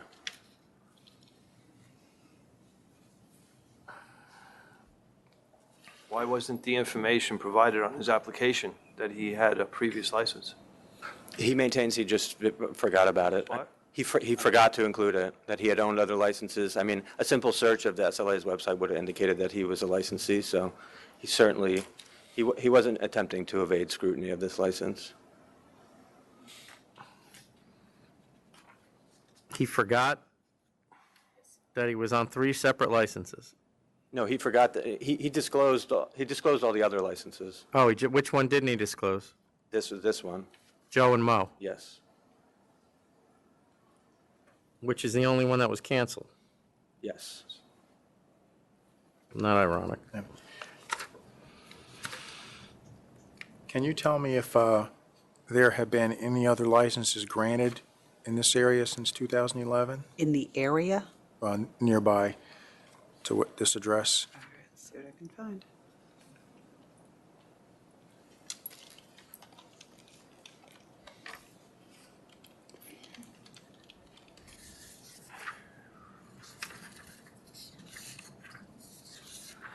How long was he licensed before he sold it to the first individual? I think he was operating for about 1.5 years, but he was licensed for less than a year.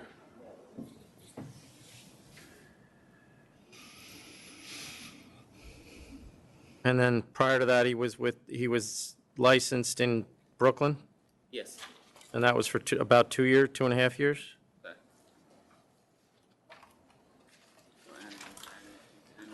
Okay. Any particular class you're looking for? Um, Just doing the 4,000 block of Queens Boulevard. That's about the best I can get zeroed in. Zero? No, I meant zeroed into that area. Yeah. But at 4003 Queens, there's a grocery store. 4006 is a restaurant wine. 4015, there's a full-on premise. Also on 4015, there's a grocery store. They've all been licensed for a while. I'll put it that way. A few years. Thank you, that's all I wanted to know. That old people had a license. Yeah, and my understanding is he purchased this store, and the previous operator had a license as well. Okay. You ready? Yep. All right. I'm willing to give the applicant the benefit of the doubt and approve.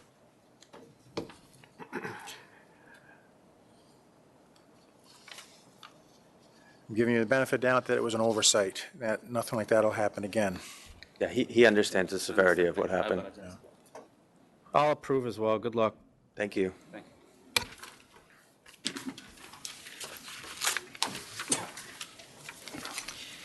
The next item, or items 2089 through 2092, Envy Cafe.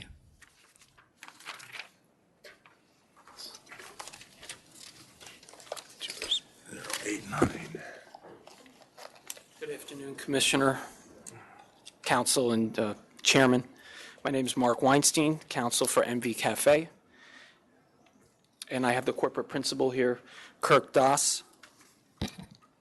We're here in regard to the sustained violations. Yeah, so there's 4 proceedings. In the first proceeding, sustained charge 1, dismiss the whole second proceeding.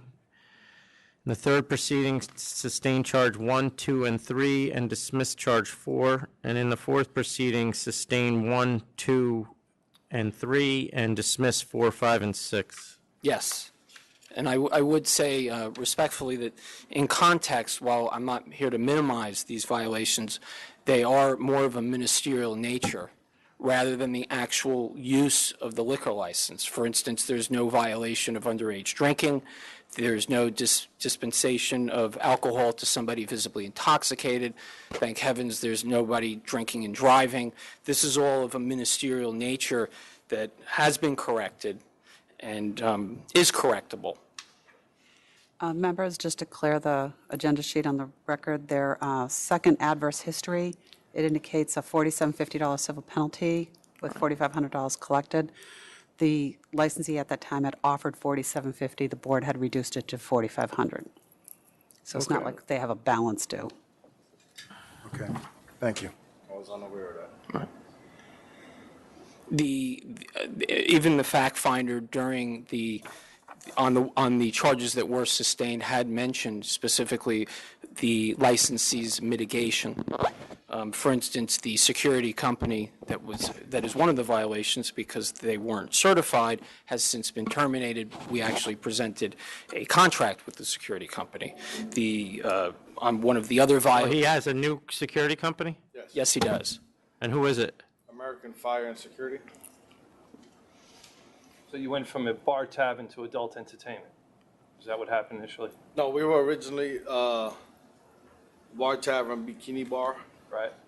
And on my second renewal, we did put adult entertainment. You did put in adult, and the polls and all, and that's part of the first charge, Yes. is that correct? Right. So what are they now? Their license is just bar tavern, right? It has Are the polls gone? No, it's there. Oh, this one? But you haven't filed to change your license yet? Yeah, we did file on it. Oh, okay. Yeah, our renewal, we did have that. The renewal, you did what? Don't they have to do Yeah, a little bit more than just tell us on the renewal. you got to do an amendment to your license. Okay. It's All we have is an endorsement on file to change their DBA. There's nothing else on file. Oh, no, this was prior to that. This was in 2014. You don't just check on the renewal that you changed your method of operation. You kind of got to give us notice of that. So there's an application process that you go through. It's not the same as the initial application, but it's still a form you got to fill out. Okay. So you got to do that. Yeah, because when I did my second renewal, I went through with the attorney on it, and we went through everything on it. Well, we don't have anything that indicates that. I wasn't the attorney on it, so I can't speak to that, Mr. Chairman. I would recommend that you stop with the dancing until that's done. Because if the police walk in there, you're going to get violated again. Or if we walk in. We have a cabaret license. No, but the adult entertainment part is what I'm saying. The girls dancing on poles. Okay. Until you get it changed. Right, Once- right. Okay.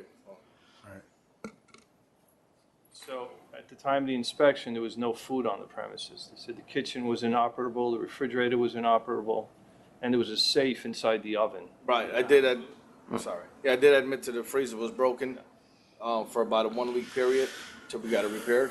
So are you serving food now?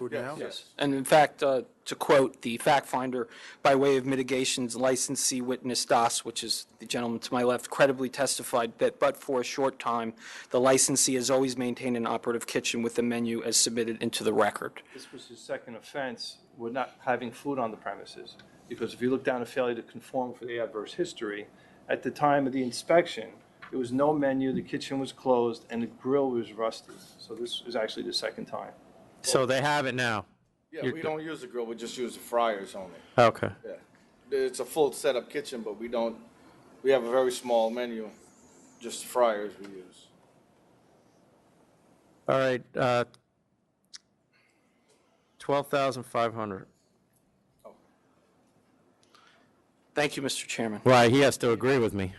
Well, of course I will. He may say a number Maybe you'll much say higher. 10, Commissioner. I was just about to agree with them. 12,500.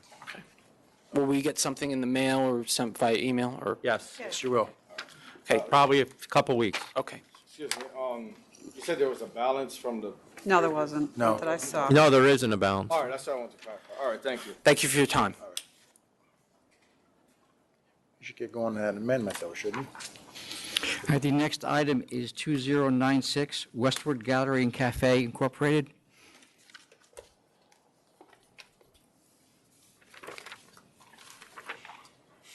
Good morning, Commissioners. My name is George Karp. I represent Westwood Gallery and Cafe. I believe that the board has the letters and the history of what happened in this situation.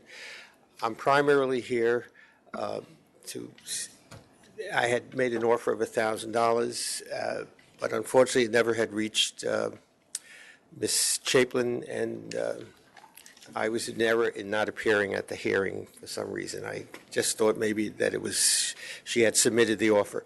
But in any case, the prime reason I'm here is my client has sold the restaurant, and I have a letter that I submitted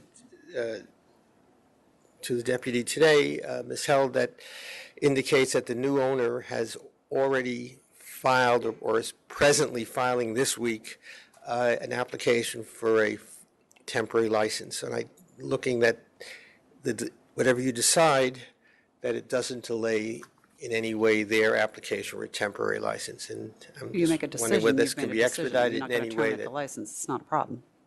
Yeah, I'm not going to revoke it, so that would be the only thing that would... So that would The not- only thing that would affect it is if I revoked it. Oh, we won't delay it. I understand. Yeah. Okay. I'll give you $1,000 anyway, but you can't, going forward, you can't fax us a letter the day of the hearing and expect that the lawyer's going to get it. No, the letter was sent before.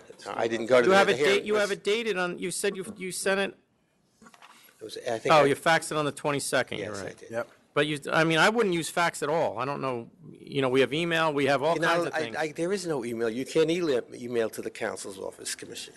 Of course you can, can't you? can't. You can email counsel's I believe office? it's their Afraid not. policy. Because we have to then print it out. It has to be scanned. Okay, all right, well, That don't would- use fax, Okay. Accept Thank- that. because that accept ends up 1,000. behind the machine, I can tell you that. Okay, thank you very much. All right, the next item is 2140 Excontia Wines Incorporated.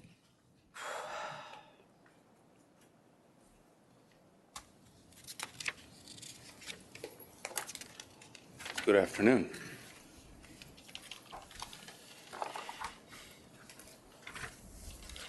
So I guess I was at the last hearing. I wasn't advised I needed to. You're Mr. Conrad? Yes, I am. Wasn't advised I needed to be present, but I was deferred to appear, so I'm here. Usually I would, because you weren't here, you'd get denied. I didn't have a letter asking me to be here. Well, you applied for a liquor license. It's kind of self-explanatory. But my point being that we didn't do that because I don't see a problem with your application, so I Well, don't. thank you. I wasn't aware. I called back, and they said normally if they want me to be present, they put it in the letter. So that was my own error then. So, can you just explain your business plan here? Absolutely. I bought a farm out in a rural area.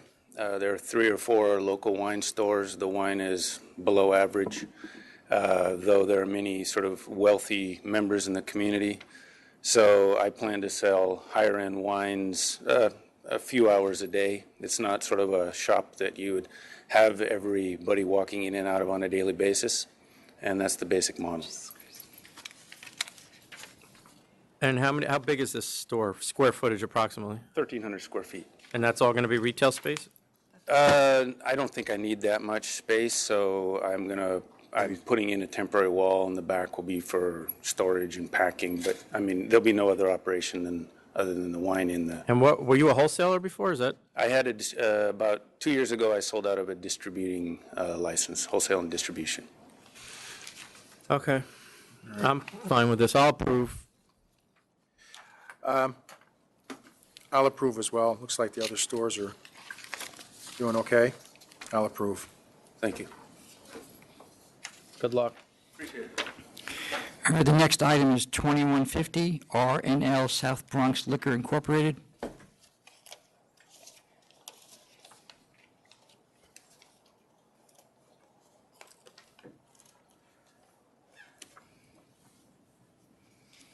Good afternoon, Chairman and Commissioners. My name is Hong Chen. I'm attorney for a client, for the applicant. The only issue we are here is my client has no experience to run the business, the liquor store. However, we submit our application for the manager who is a salesperson for almost 7 years, and he's her relative. Any Where'd she question? get the money to open this, to buy the store?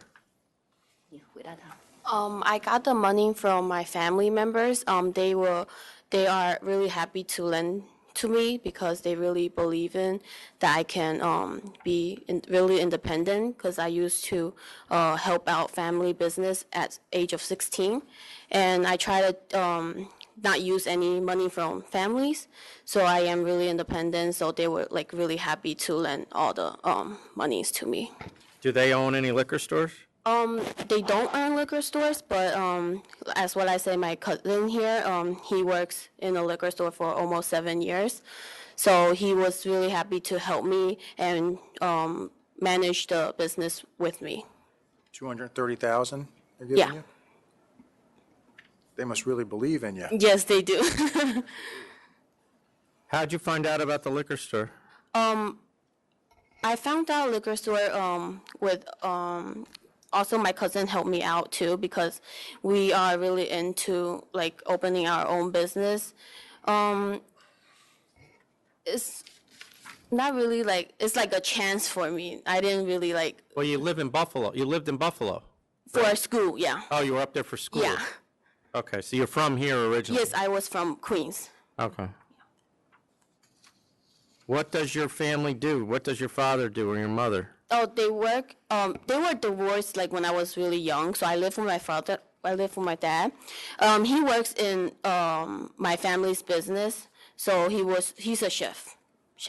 What, they own a restaurant? Yeah, they're, Where is that? that's in College Point and Queens Flushing. And who are the relatives in China that loaned you the money? It's all like uncles and like my dad's uncle. And, What do they do? they do accounting. Some of them they do accountings, and some of them they do like their own small business, and they save up like really like. So before. are you just paying them back, or is it? Of course, I have to pay them back. Yeah, yes, of course, yeah. But I mean, is there any payback with interest, or? you're Oh just no, paying back they the don't. principal? They really believe in me, so they don't charge me any interest. Geez, you got great relatives. Thank you. Yeah, all right. So this is a transfer of ownership. Right, but it was the licensing deferred it to the board based on the fact of age and no experience in alcoholic beverage. Is that your cousin behind you? Yeah. How old are you? 28. And where, you have experience in the liquor business? Yeah. What stores have you worked at? Can you step up to the microphone? As for the Miss Liquor in the Brooklyn for wine liquor, and the other one is wine liquor market pay. How long have you done that? Like 8 months ago. 8 months? Yeah. He works And too. and Did you come, have you been in the United States a long time? For His English is not that good. You can answer for him. How many years 你到纽约？你来美国几年了？ 18你来美国几年了？那个9 years. 9 years, and was any of the money that was loaned to your cousin come from your parents? 有一点点， Yeah. 一点点，a little bit. Yeah. How much? His parents is didn't lend me a lot. It's just like 1.3左右，怎么说英文？1.3英文？13,000, yeah, for his parents. And how are you paying him? Paying him, by He's working for you, I assume, right? yes, yes. And how are you going to pay him? The same as what he have like right now, probably like By the 3,000 hour? By a day. Is he working full-time for you? Full time, yes, of course. He's gonna help me out. Okay. Are you working there at all too, or? Me? Yes. I will be there 24/7.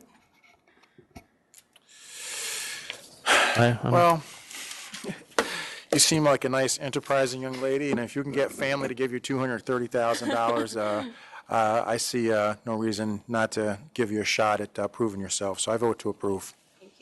Thank you. She is independent since 16 years old because she helps the family. She uses all her own money to go to college, and she doesn't ask money from parents at all. And she's much more, have more experience in like a princess. You convinced me. You got me. So I'll vote to approve as well. It's a transfer. The applicant has little to no experience and obviously is very young, but she is employing her cousin, who is 28 years old and has worked in a liquor store for a little bit under a year. So I'll vote to approve. Good luck. Good luck. Okay, thank you. The next item is 2080 Elmwood Ventures LLC. I think I just saw Mr. Palillo walk in. Did he walk back out?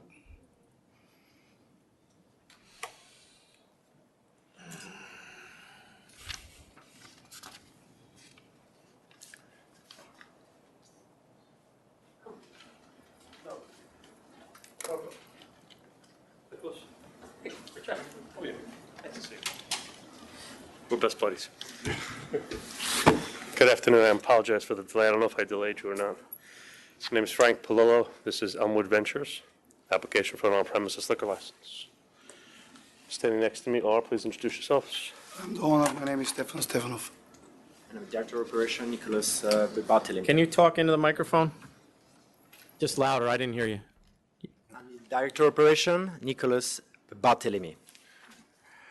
And we have a significant amount of objectors here, so why don't we let them go? Yes, sir.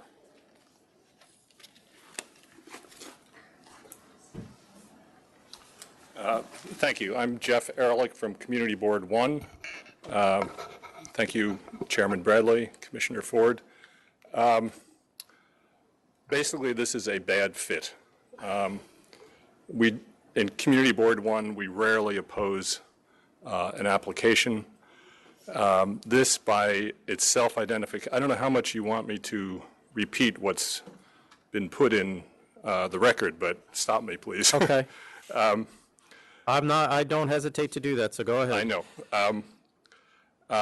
It's self-identified, if I may,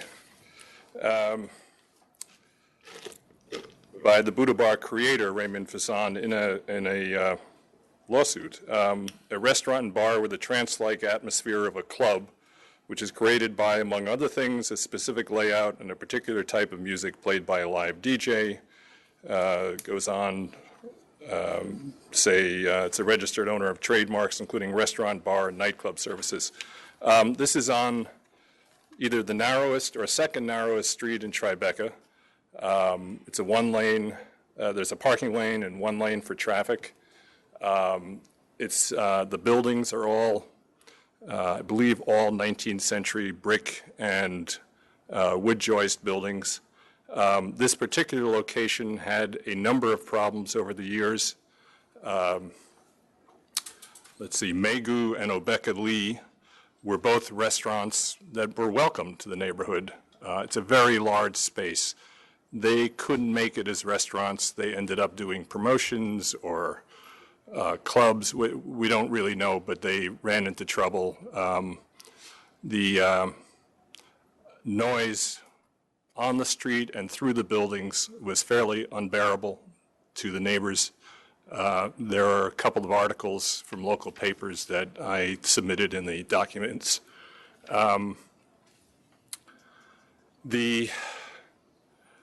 In Tribeca, one of the issues we've had with brick and wood joist buildings is noise transmission. It's very difficult to stop it, particularly the base.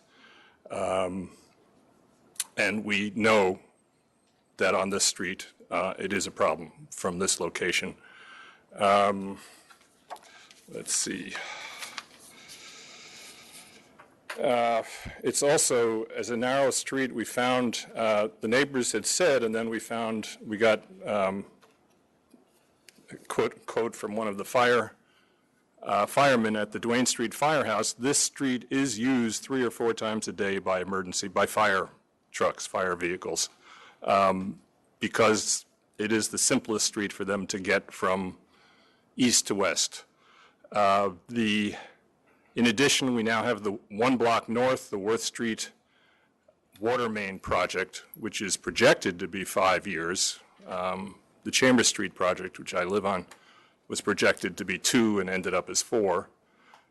That project it makes Worth Street one way, sometimes one way east, sometimes one way west. Sometimes it's closed down completely. So it's going to make traffic patterns even more difficult. I would say those are the major points. I can keep going. How many, and I'm sure you guys have figured this out. If you haven't, just let me know. How many are within 500 feet full-on liquor licenses? Using what the Buddha Bar submitted, I believe it was 16. I haven't checked myself. Okay. We have others, so thank you. Next.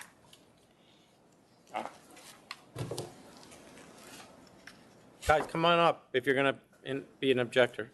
Go ahead. Martin Vatra from 60 Thomas Street. I'm a neighbor, so I've lived through both of the other club restaurants that had moved in there before, so I can attest to the fact that on a narrow street like this, establishments like that just seem to create chaos.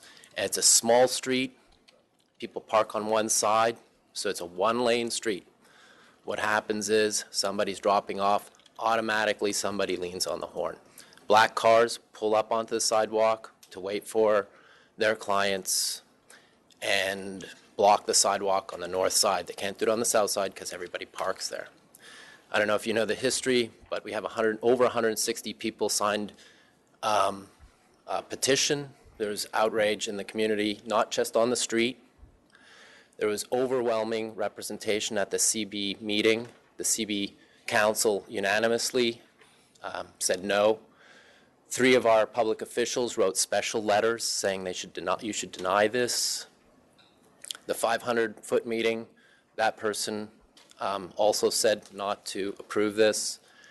And I could send you videos of riots that happen on the street because of other establishments.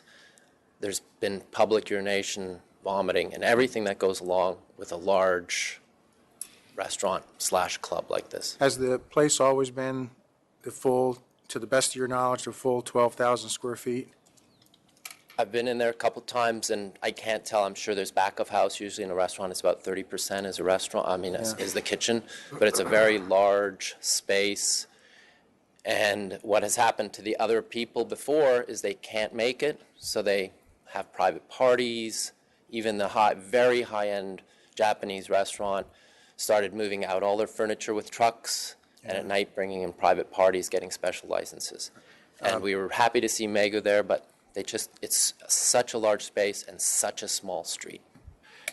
You're aware, according to our records, there's been no adverse past history on record with us either. I'd be surprised because I can send you a true. video of a riot that happened on the street one night. All right. Well, it wasn't these guys, though. We know that. It wasn't. But Because of the nature I know of the Mr. street. Palillo's going to get up and tell me that it wasn't his people, and But we have a- before he does that, I'm just going to say. Well, there's a history. There's been 2 other approved licenses, and this Gotcha. has happened. Thank you. Thank you. Thank you, Mr. Chairman, Mr. Commissioner. To your point, my name is George Excuse me, could you Rush. just put your name on the record, please? Yes, George Rush, R-U-S-H, 68 Thomas Street. To your point about past complaints, while the complaints may not have been made to the SLA, frequent complaints were made to the Precinct 1 of Tribeca. I think that Judge DeLulio said it best when he, after listening to the preponderance of evidence, decided that it was not in the public interest for this application to be approved. Not to repeat everyone, but we have a painful history with 2 earlier establishments that are well-financed, prestigious brands, and this location is just ill-suited for a restaurant of this size, and definitely a well-known nightclub chain. And I'll just add that, it's also an unusual street in that it is a vital artery for EMS vehicles, and the street connects 26 Federal Plaza, home of Homeland Security, and the FBI and other agencies, with the 55-story AT&T Long Lines building at 33 Thomas, and with the former Western Union building at 60 Hudson, which is now a hub for 400 internet, cellular, and financial trading partners, where 800,000 gallons of diesel fuel is stored. So it's for security reasons, it's also a sensitive street that really should be open to vehicles during the night. Thank you very much. Thank you. My name is Tim Mukherjee. I live in the same building as George, 68 Thomas Street. And my neighbors have made most of the points. The one I want to point out is that we've talked about the past, about the previous 2 restaurants, the fact that they have made all the promises that these people are making and more, and have not been able to keep any of them. And I would ask that you understand that this is we're arguing that there's a precedent here, that we have more experience in the Buddha Bar in this particular location, in this particular kind of scenario where you have a heavily residential street and one big space. So the ill-suited quality is not just theoretical. We have lived through 2. They promised everything. They have rescinded every single thing because they had to. So we wish the Buddha were no ill, but we don't think that they understand what kind of situation they're coming into. Thank you. Thank you. Thank you. Is that it for opposition? Mr. Palillo.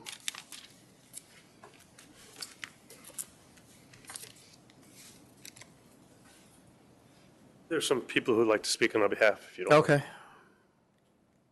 Good afternoon, Community Board. My name is Karina Gorfin. I'm here on behalf of the landlord, Feng Thomas Realty LLC.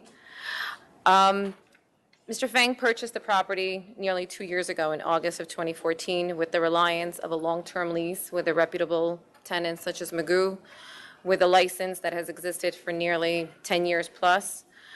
Contrary to what some of the opposers have mentioned, Magoo did not go out of business for lack of business, but there was internally legal corporate restructuring, and in fact, they actually reopened in the city currently. Nonetheless, my client purchased it with a license. He had full reliance that there was going to be an operational restaurant or a licensee there.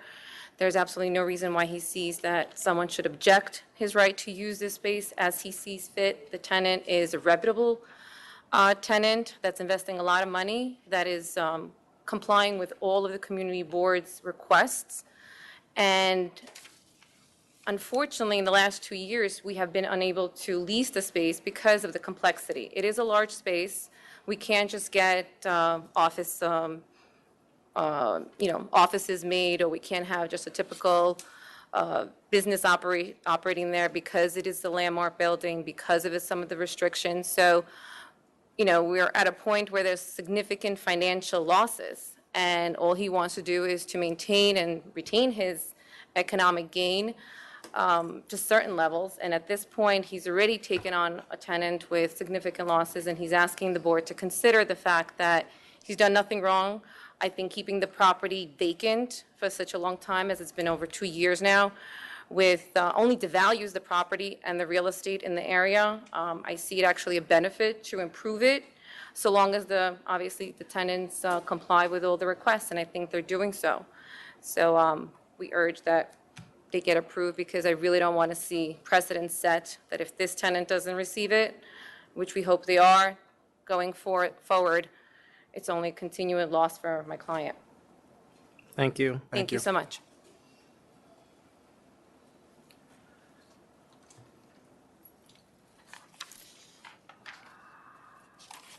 My name is Alan Firestein. I'm the president of Acoustalog Incorporated.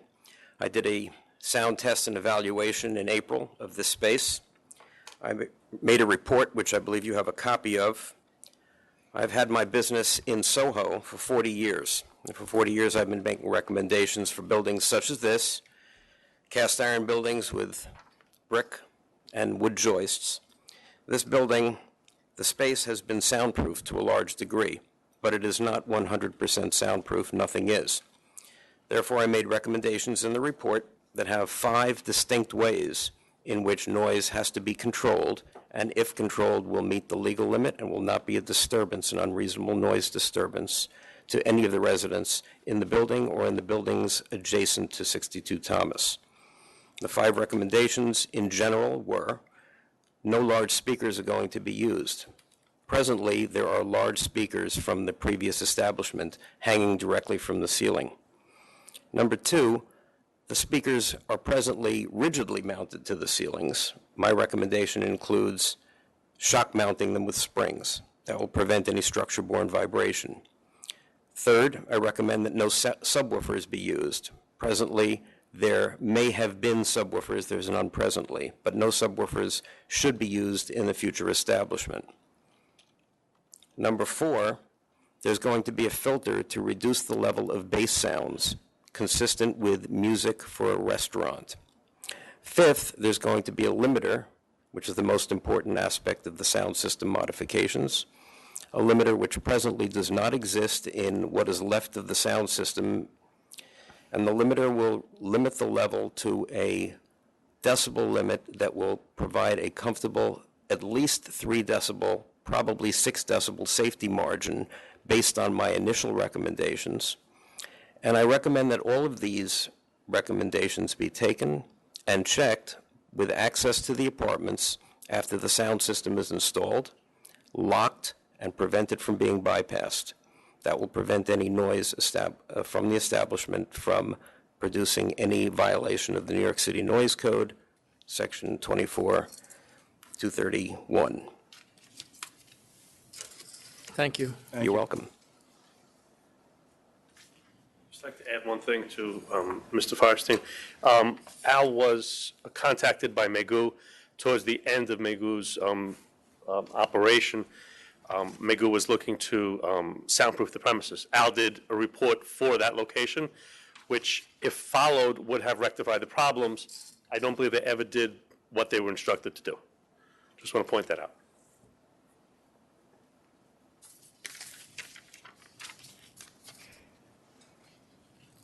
Good afternoon.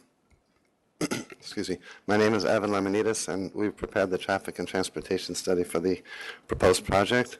It's been mentioned that Thomas Street is a narrow street, and indeed it is a narrow street, but just as important to note is that it's a 3-block long minor street carrying very low levels of traffic. There's no reason for any through traffic to ever use this street. In fact, based on our surveys, the existing traffic on that street is roughly 120 to 180 vehicles per hour. Breaking that down to things that I can understand better, that corresponds to about 2 to 3 cars a minute existing traffic. At most, we found that this proposed venue would add an additional 1 vehicle per minute. So the traffic problem, and it's documented in our report, really is not going to be an issue at all. We did a queuing analysis to show how long cars would be there, how long it takes to load and unload, and that most vehicles would experience the same type of delay that they're currently experiencing at the traffic light downstream at West Broadway.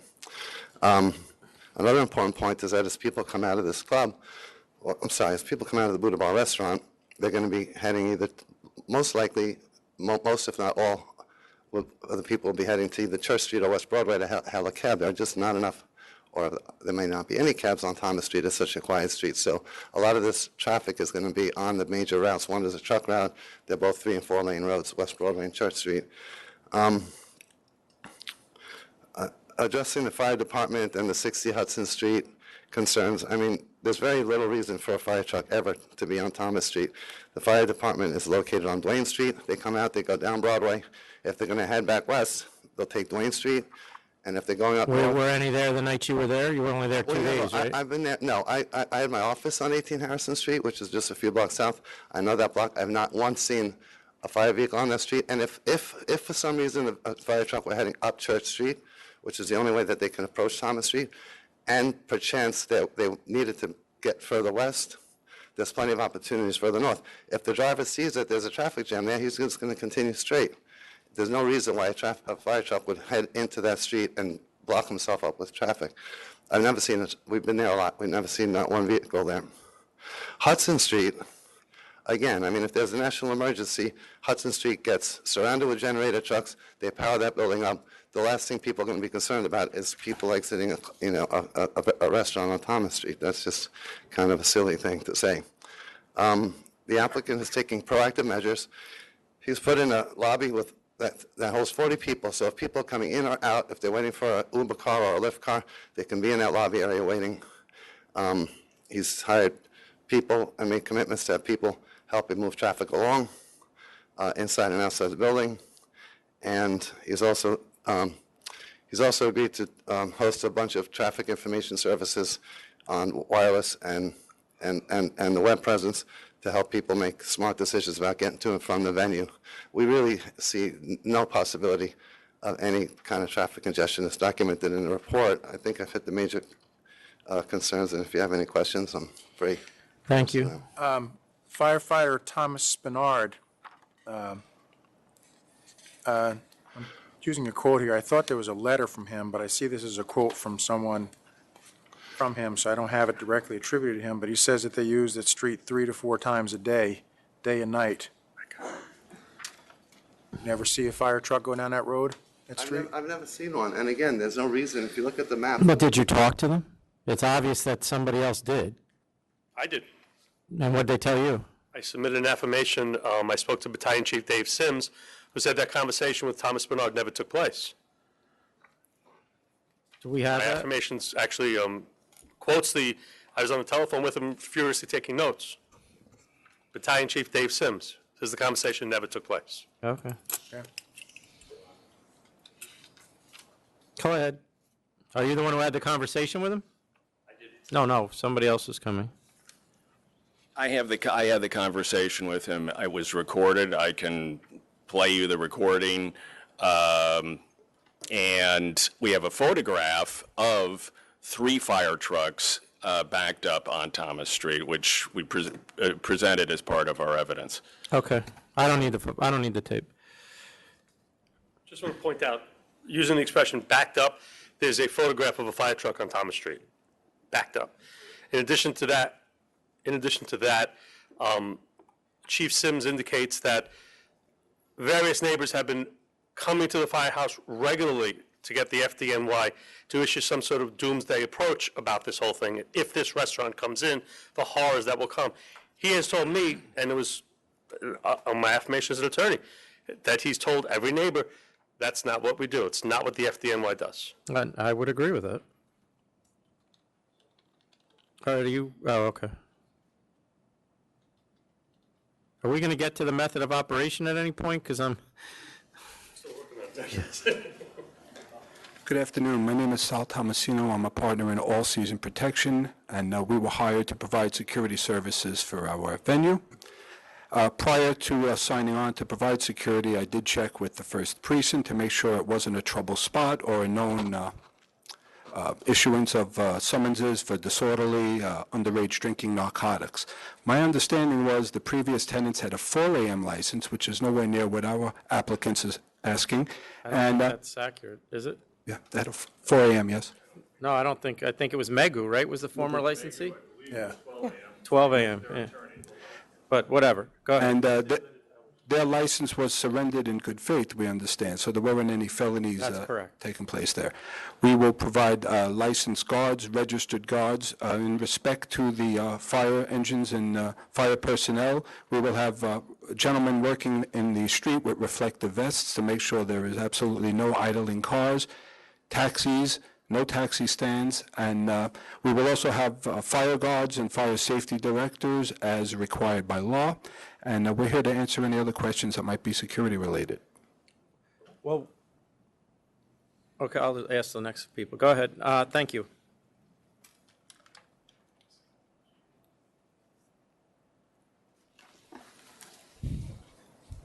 Did you want to talk about method of operation, Mr. Chairman? Well, just continue. You obviously have a plan Okay. here. I don't want to interrupt it. It's going something in the beautifully. Fellas? Come.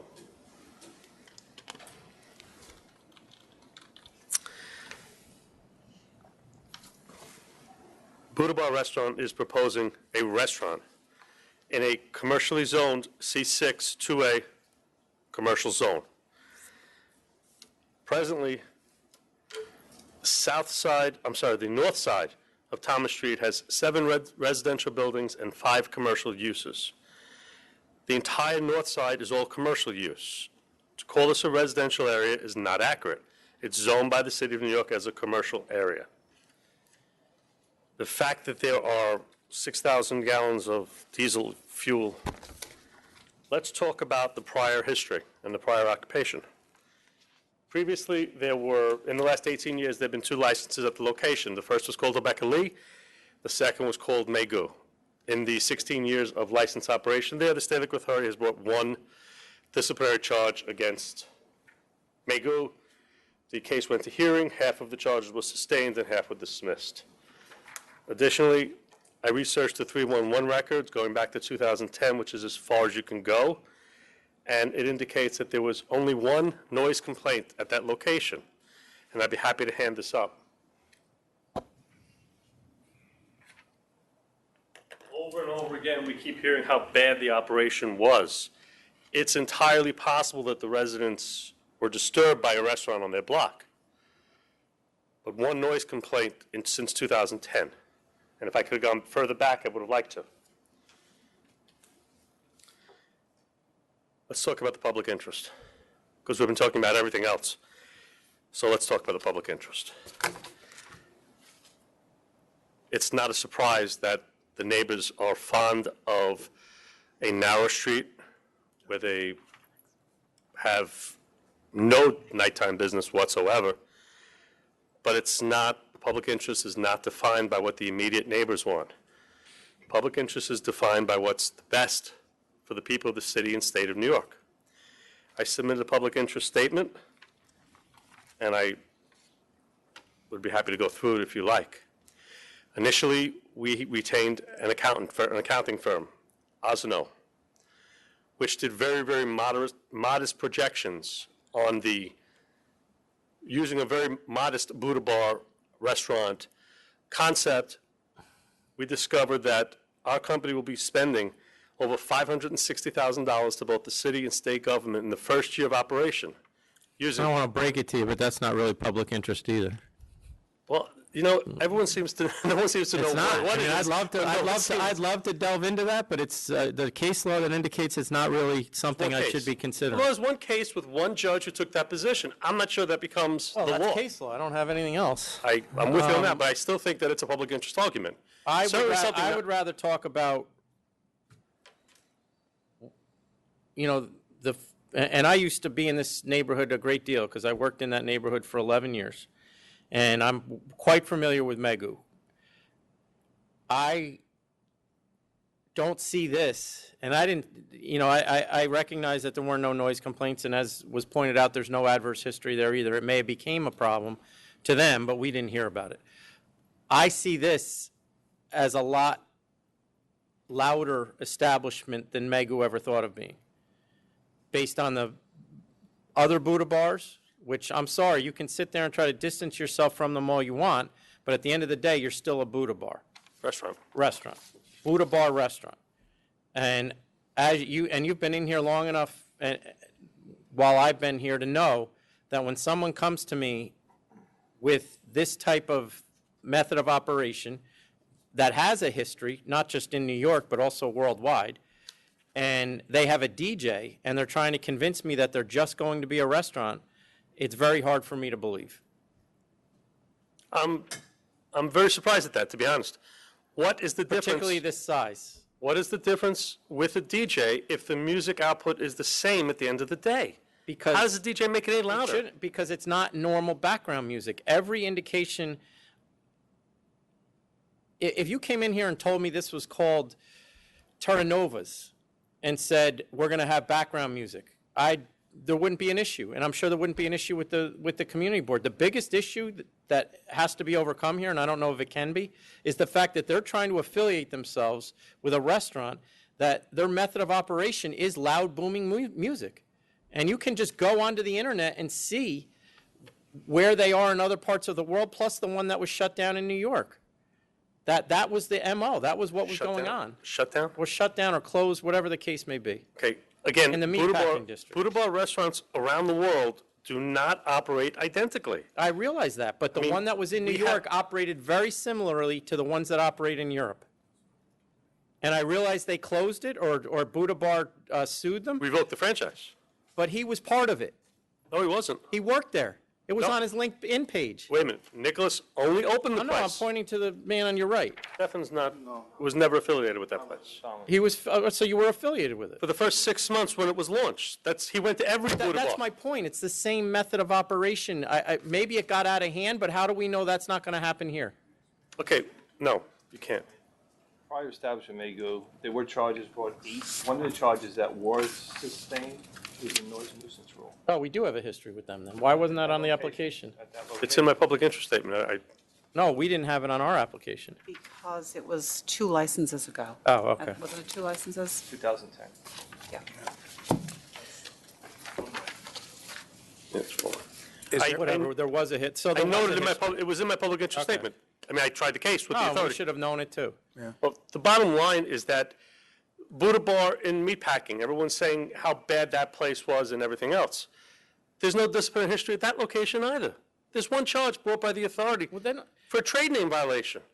Are you telling me that it didn't turn into a nightclub? Is that the argument you're I don't trying know. I don't know what the method of operation was. We're not affiliated with it.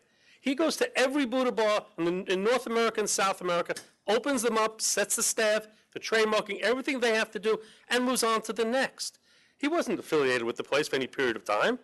The first 6 months of opening. In addition to that, That's still affiliated. I don't get it. I don't He's get the gotta argument open- you're making. someone's- It turned into exactly what they're trying to avoid. he worked in the home office. Someone has to go to every Buddha Bar restaurant and start it up. That's all he does. When he left, it was operating. So what happens here when he leaves? You want to explain? I mean, what happens when he leaves here? Is he leaving this one? No. He's not. He's no longer affiliated with the brand. He's no longer affiliated with the brand. However, it must be pointed out also that. Let me finish, and then he can explain all he likes, I promise.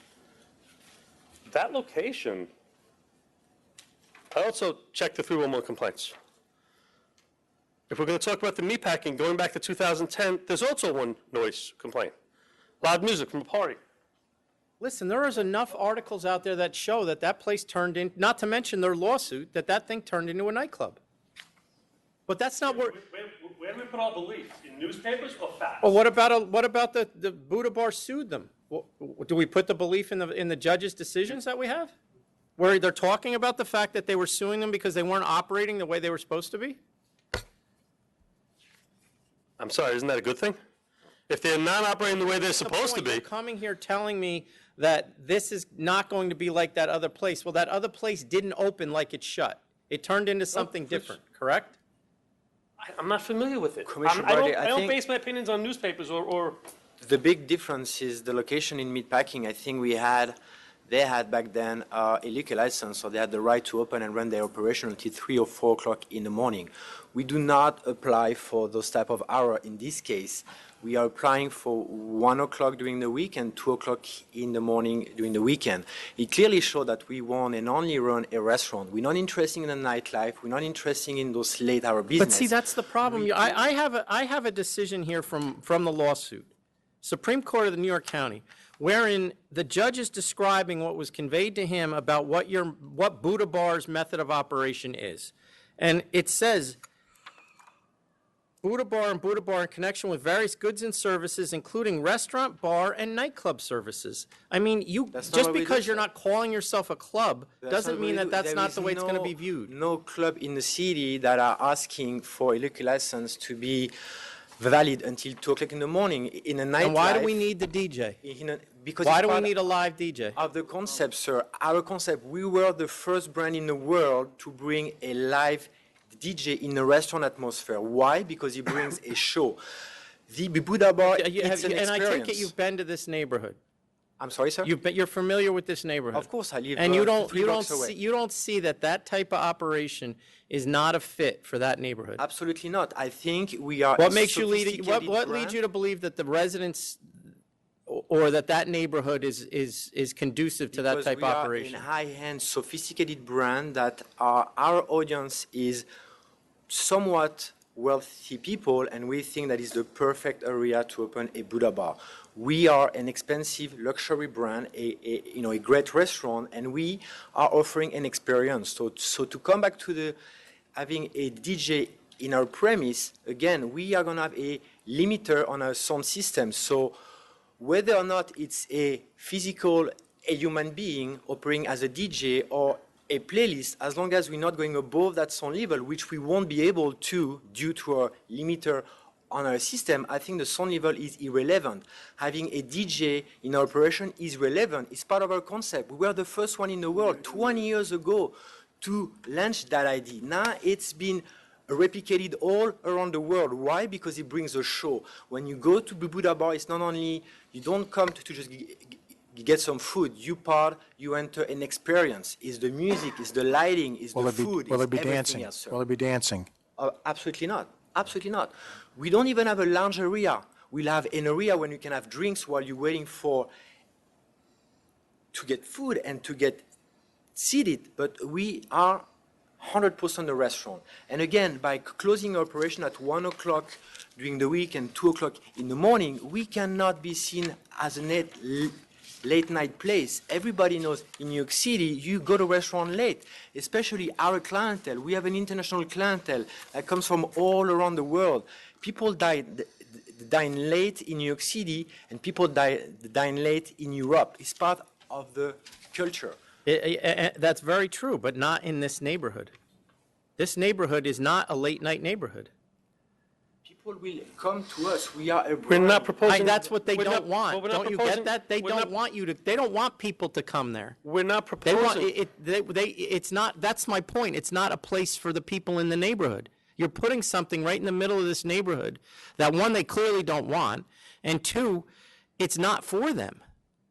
For who? For the people that live there. Yes, it is for them, and it is for the other people who live in New York City, and all the people coming in New York City from all around the world who want to have a great experience in a great restaurant and in a brand that have 23 other locations worldwide and have great name. We're stuck back on, I mean, to your point, Mr. Chairman, we're not proposing a late night venue. We're not talking about 4 o'clock in the morning, No, but you're talking about 2. okay? And- 2 o'clock is not New York City restaurant hours Okay, on the do- weekends? Do we have anything else? Yes, we do. Go ahead. DJs, there's an issue made about the DJs. In my public interest statement, which I presume everyone saw, I list 7 different restaurants. Mr. Pilillo, just to be clear, is that what you sent in on Friday? Yes. The members don't have that. They don't. Oh, wow. Nor do I. What was sent to you? That was actually sent to the community board. It was sent to the community board. Well, that's not good. I would like you to see that public interest statement. It's a huge part of our. It's basically the backbone of what we're trying to say here. Well, you know why they don't have it. I understand. I don't. Late? Yes. I mean, late, yep. I don't, unless it's It is. going to invent the wheel, I don't know that, It may actually invent the wheel. well, then you can put it over. You guys don't need to come back, the opposition, but if you want to put it over, you can for that. I would like to. I don't have it. I mine's ripped up. We don't need it. 1,000 pages. This is it. I don't know if you want, how fast you can read it. Oh, yeah, no, he can sit down and read it. You mean until you decide you come back? Yeah, you can take that and read it. Go ahead. I spoke to Jared. Yes. On Monday and asked if anything had been submitted on Friday. This wasn't provided to the full board because it was submitted late, so. I wish So you would. you're welcome to read that I now. did tell you that. No, you didn't tell me you weren't going to have it on. Okay. You really want to get into that? I sent you an email. No, but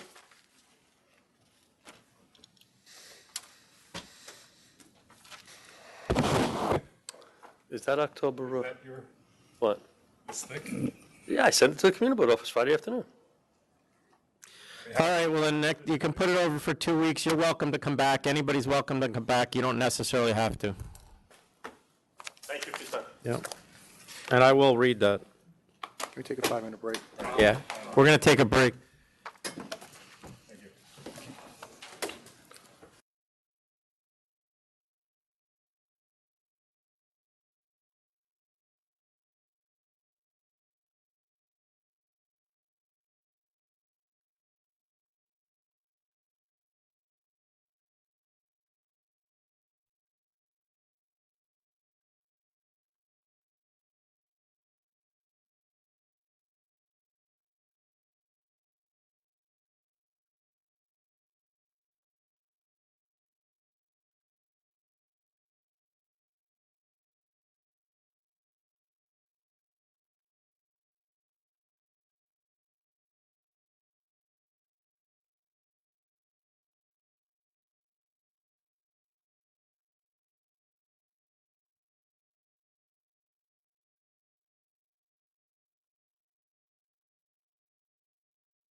All right, the next item on the calendar is 2155.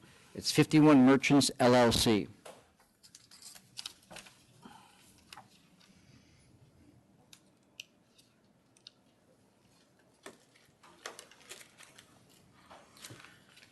Good afternoon. Joseph Levy here on behalf of the applicant. I have one of the applicant principals with me. I believe we have some opposition here as well, if you'd like to hear from them first. Sure.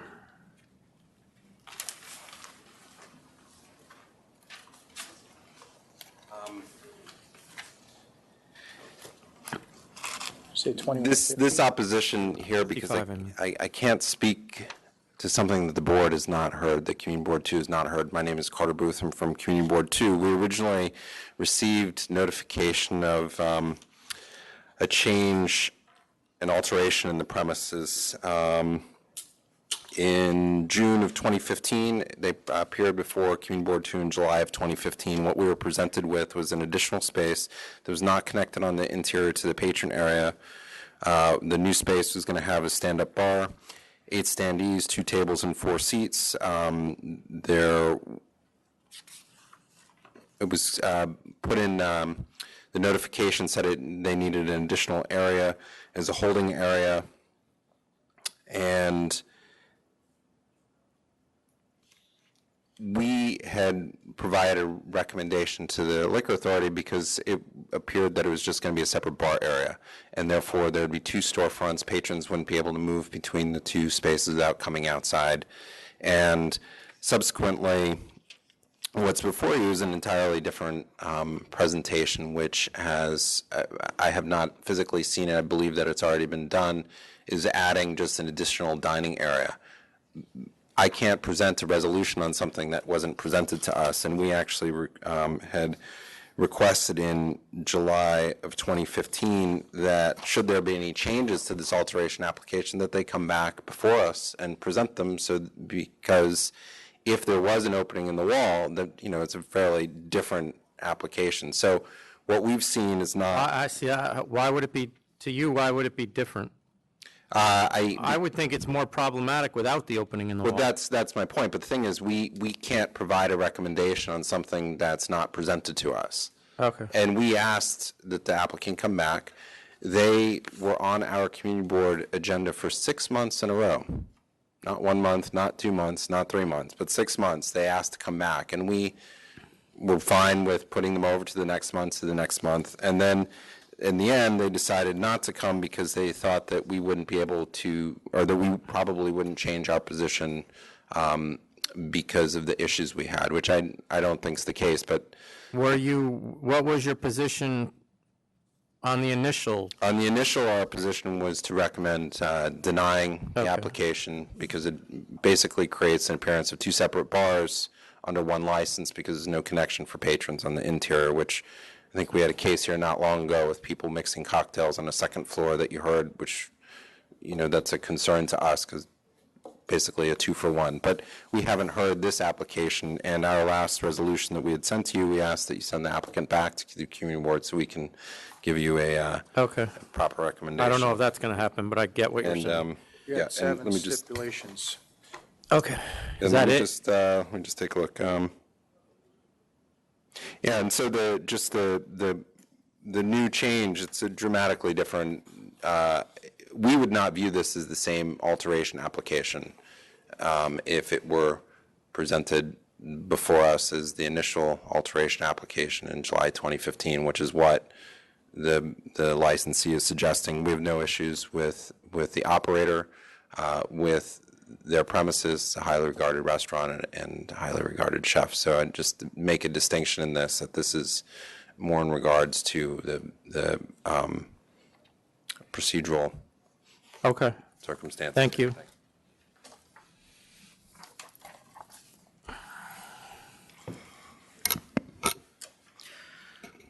The application before you is an alteration application to include an adjacent space that was vacant to the existing restaurant Via Carota. Jody Williams is one of the owners and the chef who's here with me today. The whole alteration application before you is to add this small space, which is less than 500 square feet, to be a combination of wine storage and a few tables. We're not talking about increasing occupancy here. We're not talking about increasing. So just let me ask you the Sure. one question. Given that obviously your initial alteration was clearly going, and you knew that going in, it was going to be potentially problematic to the community board, knowing that it wasn't going to be that way and is going to be the way you've now proposed, why didn't you go back? Because it would seem to me to be less problematic the way it is now. Sure, and I had a number of conversations with Mr. Booth after the first hearing, because I actually was not expecting for this application to be denied by the community board. And the reason— Oh, even the first one? Even the first one. Okay. Because Jody lives in this community. Her and her partner live in this community. They each have liquor licenses in this community. We're talking about 6 years, 7 years, and 3 years, respectively, of no violations at all, running tight ships, clear restaurants. You know, Jody's one of the top female chefs, highly regarded in the country.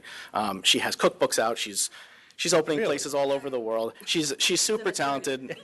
And, you know, more than just having a lot of restaurants in this neighborhood, she lives in this neighborhood, cares a great deal about this neighborhood. You'll see in my submissions, we actually have the block association's vehement support. We have a number of signatures in support. And what we heard from the community board— It sounds like you would have got theirs, too. Well, that wasn't the feeling that I got from Mr. Booth in our numerous phone calls. And we were trying to find a way to appease the community board and give them an application that they could accept, but at the same time doing something that would work for us. And ultimately, I wasn't getting any clarity that this would not be just a waste of time and a waiting game. So we had already filed notice.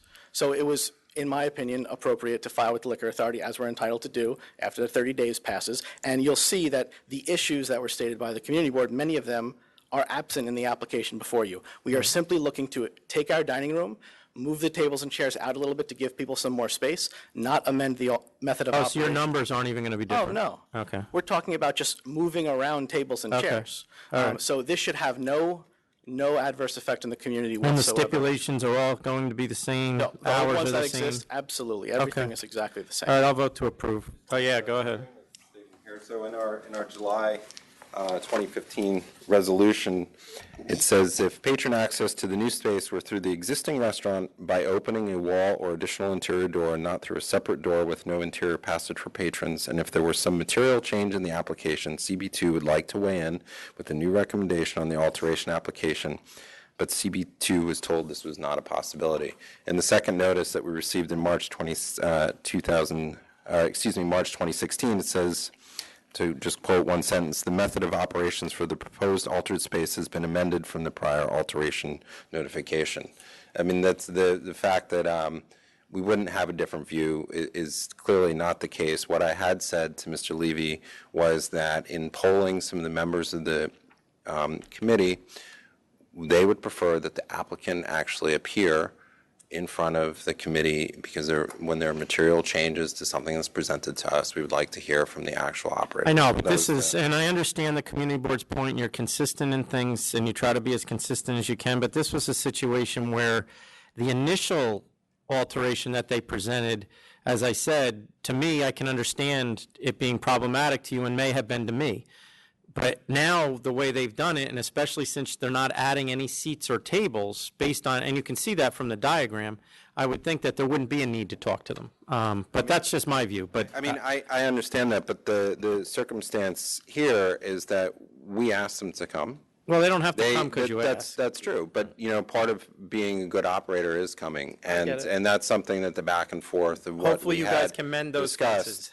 And also when I just want to address something else, because this is a good example of this. When you talk about the community board resolutions that are stacked up in the corners and offices here, this one generated 6. And they didn't actually even appear. And this is exactly, tied into those issues I we've get been that you guys have resolutions. I just don't want them piled up in my office. Can I ask you to come point out to me what is the difference in these two diagrams? Because I'm not getting it. It's right here. Sure. Is this? It's down there. Changes? Mhm. That's it. So this was the initial opening, so they were always connected, but this is a breezeway. And if you entered into this location on the breezeway, we actually would be creating extra square footage. This is not a structural wall at second look. So we went through here, so there's a clear flow of traffic. So, and I haven't opened this because I've been for Okay. over a year and something.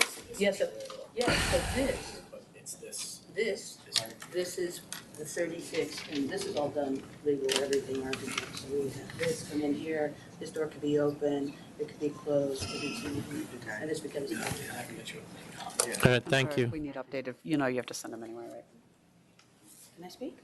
No, we don't speak. Oh. All right. So I'll vote to approve. It is a small, it is less than 500 feet. There's not going to be any additional tables or chairs. And the stipulations and the method of operation aren't changing, and the access is only through the interior, correct? I could use the front door to come in this way if I was having a. But that there is interior access to the room. Okay, so I'll vote to approve on that. I vote to approve on the same grounds. Thank you. All right. Okay, the next item is 2152 Tava Cafe LLC.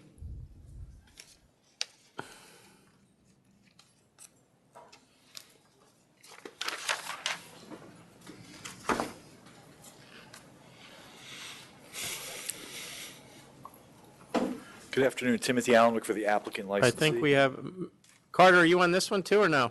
Yeah, he's going to have to. Are you on first? Yeah. Okay. Did you bring lunch today, Carter, or what?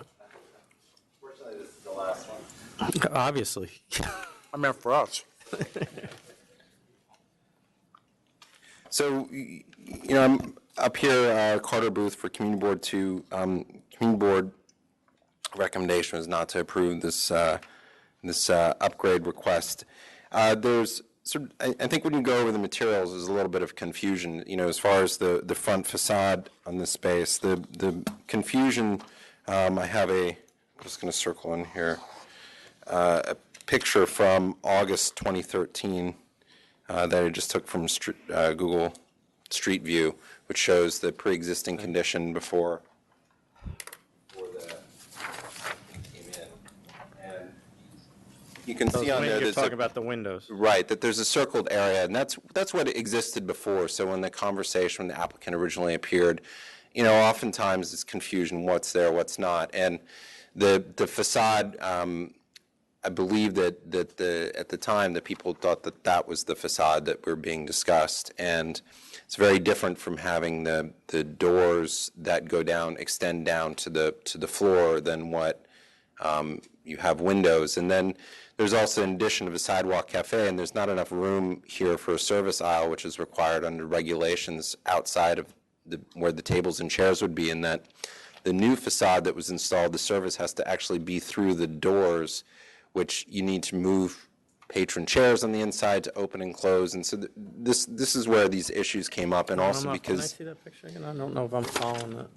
You're telling me the sidewalk cafe, they have to serve this is the through pre-existing condition. So the current setup now, They have a sidewalk cafe, the sidewalk cafe it's not that picture, but Right. similar facade. and you're saying they have to serve out that window because they can't walk across the Right, sidewalk. but there's now a fully operable doors that go to the floor. They Oh, have to okay. serve through those because there's not enough room for service aisle, which is required under the regulations. Right, I get that, and okay. But that's and- not what we're here today about. Well, correct, but these were the conditions of what was set up, and that the fact that the noise in this particular area is a huge issue. And so the circumstances of how this is set up, it's very difficult, and that's why there were concerns from members of the board on this matter. It generated quite a bit of discussion. It's a unique circumstance, and the hardship was created by the licensee, not by anybody else. They chose to put in the facade and the sidewalk cafe. Then they can't close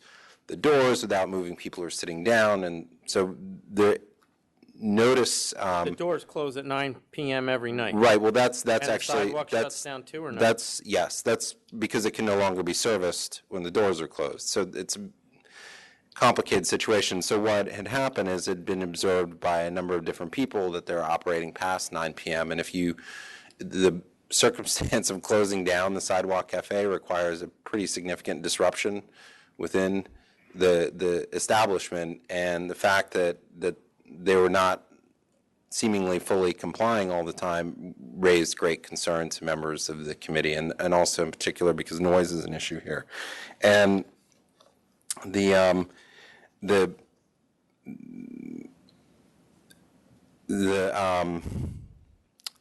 I'm just looking at my notes here. And then some of the other things, here that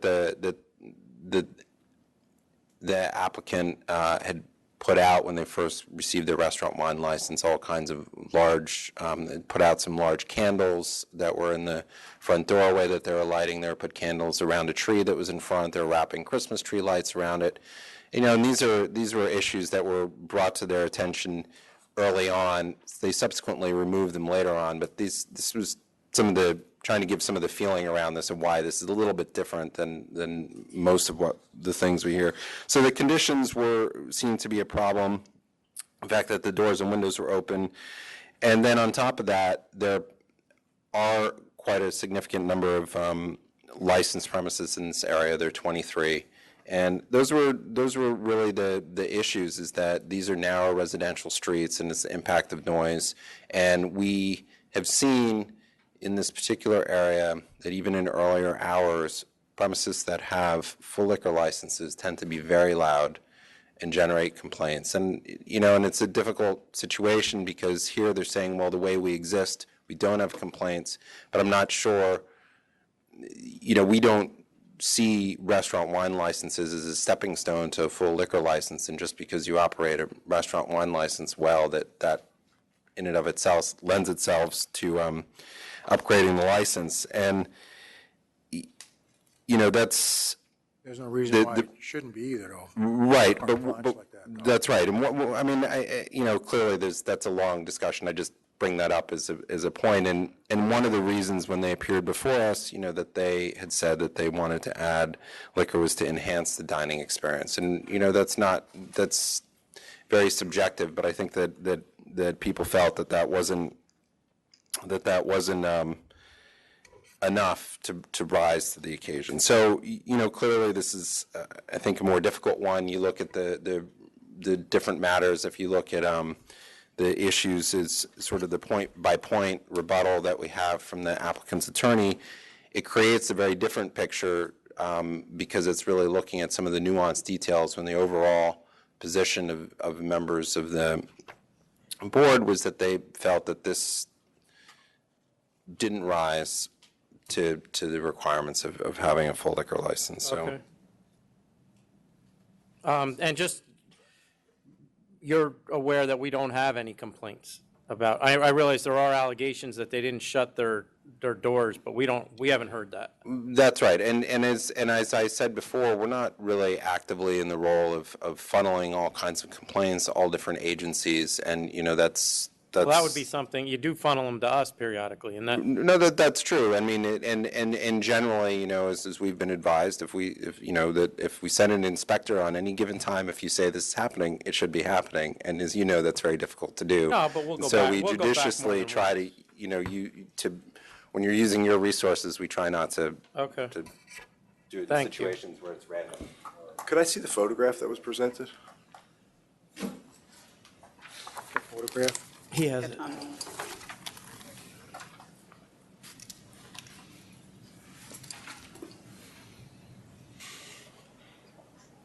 This is the old, this is.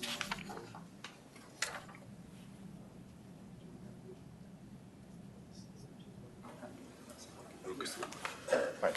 So this is the premises. That's what he said. Yeah. But when my client first went to the community board, he gave a diagram that said it was going to be doors, the accordion French doors.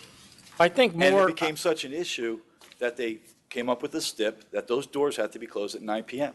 So their letter is internally inconsistent because it B on their opposition from the April 2016 letter states that he withheld his plans to demolish the existing storefront to the premises and Well, that's not really what he's complaining about right now. What he's complaining about, and correct me if I'm wrong, Mr. Booth, is basically that this has created a very awkward situation that creates disturbance in the neighborhood, because when you have to shut those doors and close down the patio, it requires you to move everything around at 9 o'clock at night. Really an attack on my client's credibility that he withheld it, and he didn't withhold it. He gave it. Well, in the letter, Questionnaire. that may be in the letter, he didn't do that up here. Can I just address maybe one thing? And he also said it's a nuanced detail, our response to his inaccurate letter. It's not a nuanced detail if you're flat out wrong. It's in the STIP that they'll close at 9 PM. He gave them a drawing of the, if I could show you, it shows this is a door, not a window. Yeah, but it doesn't show a sidewalk cafe. And I realize it is a door, but you know, if you're looking at that, you don't know that's a door. These guys look at 200 of these things a week. Questionnaire. Oh, well, then if it's on the questionnaire, then. Questionnaire. The sidewalk cafe came later, it came a year after that. Do you plan to install French doors, accordion doors, or windows that open? Yes, 2 sets of accordion doors and storefront. Okay. So that's on the All right. initial. And this was discussed in. If you look elsewhere in the questionnaire, which was my point, I can give you another section of what they submitted to us, which says. Well, I mean, we're getting far afield here. I'm not really focusing on this. You can see the confusion. Yeah. It says, do you have plans to change, and they say only interior. Let's just get to the. Right, so there is inconsistent things in the application, but it's irrelevant to me. I think this is in the public interest. He's been a good operator. All that's changing is they'll be able to have a cocktail and spirits. The hours, the menu, the doors closing at 9 PM. Have they been closing at 9? We've been Yes. closing at 9, yes. He says at 8:30, they're small 18-inch tables. That can fold very quickly. These are very, thin tables that can fold in 2 seconds. Because I think at this point, you know what you're dealing with, and if they know, the people that live in the neighborhood know what the stipulations are, because they took part in them. So you're playing with fire if you're not abiding by them. Did you get the necessary building permit for this? Yes, at the time, it was all permitted. And your hours are going to stay the same? Hours are going to stay the same. What are they now? It's 12 midnight during the Monday through Thursday, and it's 1 a.m. from Thursday through Saturday, and again, midnight on Sunday. But doors close at 9 PM, They no do. matter what, every No matter every what. night? Yeah, Except the main egress, obviously. Right. Yes. and we normally don't stay open that late anyway. Okay. Not the night, but the hours. I mean, based on the fact that there was a restaurant here before, my understanding was before you, that restaurant had a full liquor license, and 98 to 2012, it was a full liquor license. and that was till 4 and o'clock. other than a few minor logistical issues and inconsistencies, it appears that for the time that you've had this license, you've been a good operator, at least You should have the petition. at least based on our records. Also 11 letters from residents inside the building. There is 11 letters from residents, and he does appear to have some community support for the change, so I'll vote to approve. I find that it is in the public interest to. I find that it is in the public interest also, and I approve. Thank you. Thank you. All right, the next item is 2102, Delhi City LP.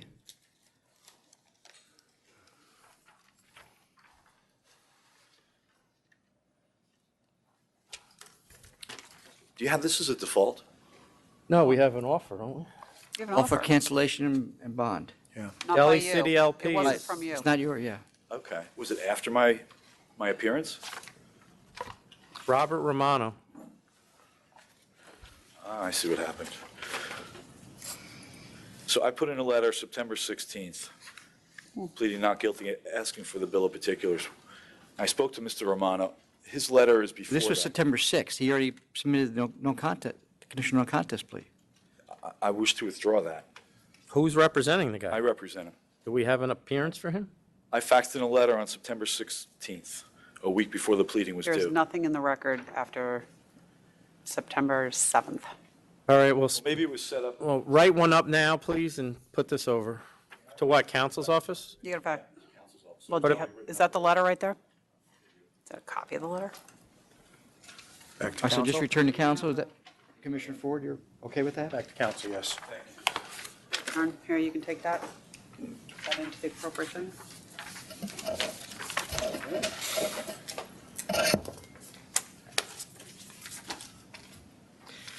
All right, the next matter is 2130, The Hills Restaurant and Bar, Inc. Should be an offer and compromise. I'll accept. Accept, Thank you. 3,500. Have a good day. And we have 2128 is 227 Grand Corp.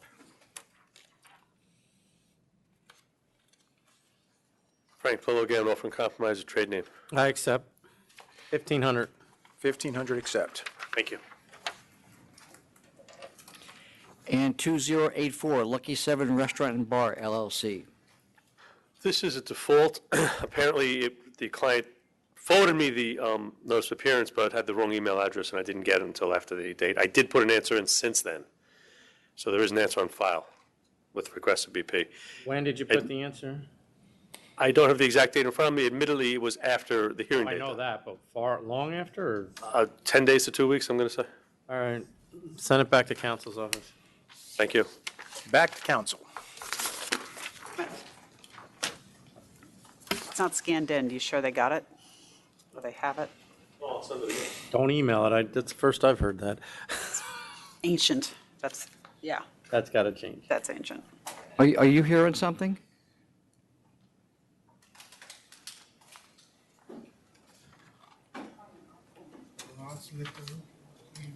Just approve on this one because the fifth goes Well, and I did a reconstruction long time and my Do- attorney is not helping me. do you have something on this calendar? No. I, So I, I just wanted to ask. you need to call the licensing unit up. If you want to apply for a license? No, No, I believe he's asked for recon and nothing's happened, For so. not having it or for using it? You know, and I. Let me, you know Oh, it's not what, take official. number and put your phone number, But you can do it in addition. Why can't they do it in addition? Like you, all right, so show you fax, but also email. Yeah, that's what they should be doing. Okay, we'll get it. You know, send You have a it request certified in? mail, but Mr. also. McCallum, Okay, do you have some items? not right now. Well, we'll see. We gotta finish the meeting, okay? Jackie. I think this is ORCHID. Would you have the, I should have taken the alphabetical one. Let me give you the other one. The other one I found, Harlow East, 2124. 2124, I guess okay. New York courts, right, don't do, but federal courts now accept email, don't they? Email, yeah. I don't think New York does, though. Eric, come down today? Nope. 2110. All right. Okay, we have two more matters. What's on here? We have 2124.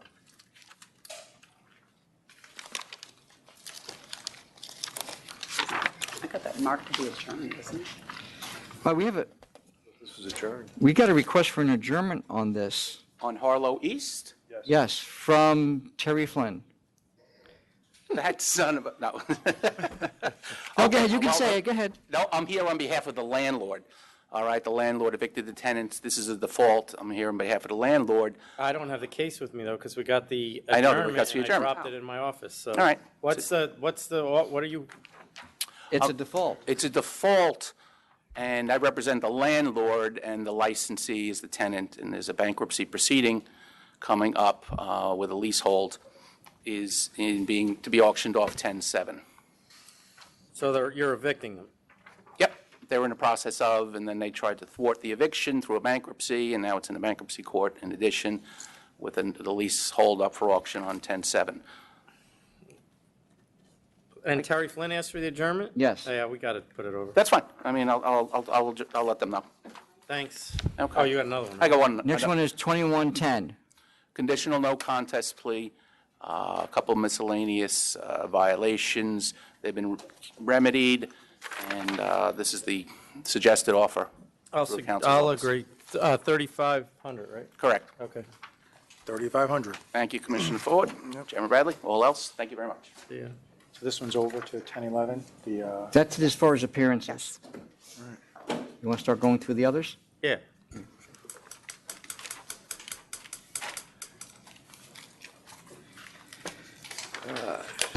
2077, Accept. Accept. 2079, is that being It's being held adjourned. over, or Yes, be adjourned. Till when? how long do you need? Is it just 2 weeks, the next board meeting? 2 weeks, please. 2083. Why did we get two of these? This, What changed on the second one? what happened was this, the pleading was brought against the license. There was no license to bring the pleading against. You had summarily suspended the ST. That was, yeah, you had approved the application, and I sent it based on information we received from the police. I sent the item back to the board for you to rescind your approval, but I guess in addition to rescinding the approval, you directed counsel's office to do something. So there was a summary suspension of the ST rather than a summary cancellation. Counsel's office brought a proceeding against the license. When I was reviewing that, I questioned why, how could we be proceeding against something that doesn't exist? So the pleading was amended to charge the ST. I spoke to Mr. Brennan, who's prosecuting the case. He sent a amended pleading to the license, the permit holder. He hasn't got a formal response yet, but it's his understanding that the offer is still good, except it would be for All the right, so permit. it's, okay, cancel and bond then. There's no bond. There's no bond, and Just it's cancel, canceled okay. permit. Just cancel. It's Okay, the next item is 2086. Dismiss. Officer, correctly, properly, dismissed. 2087.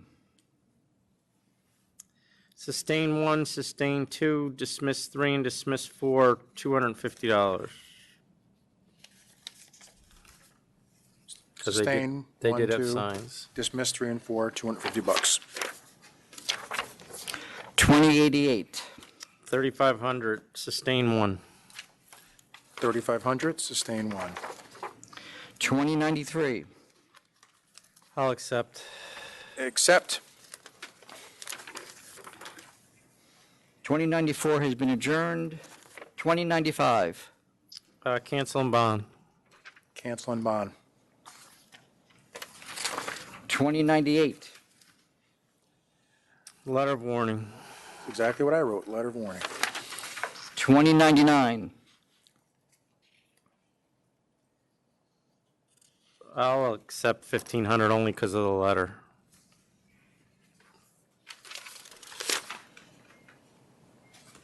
Accept at 1,500. 2101. 3,500. 3,500. 2103. Sustain 1, sustain 2. ALJ recommends mitigation 7,000. a year. Say, Saying, no, this was a really. is this your hearing? Colony, it's not, but I am familiar with it. Noise nuisance. I don't know if that was a typo. The last hearing was in 2015.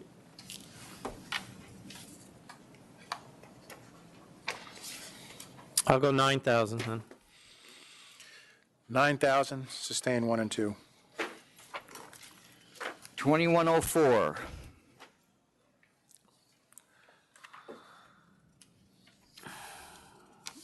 Isn't this low? Yeah. I'll give him a letter of warning, but it is low for the record.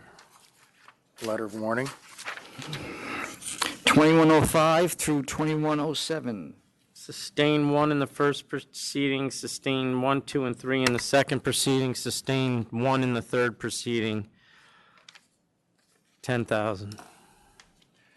And if I take it the other one was that paid yet, Jackie? I had looked, and it has not been It paid. hasn't. When's it due? It was due on 9/9. Oh, cancel and bond. Cancel and bond then. Should have paid it. 2109.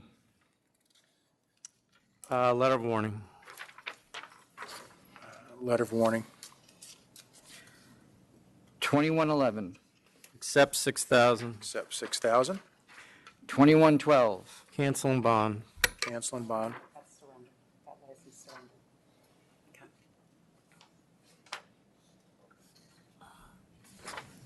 2113. Accept 7,000. Maybe they should actually look at the license this time. 7,000 accept. 2114, Cancel and bond. Cancel and bond. 2115, Cancel and bond. Cancel and bond. okay. Just let you know, the last penalty wasn't 1,500 paid, it was 5 days forthwith and 1,000 bond. Which one? The adverse. Oh, the one we just canceled? Okay. Yep. Sorry, old habits. 2116, How did you know that? Because I look up the licensing history on these places. I just happened to see Oh, that. but you're not doing these sheets though, right?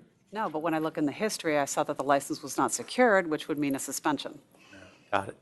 I had letter warning for this one, Vince. Okay. Yeah. Letter of warning. 2117,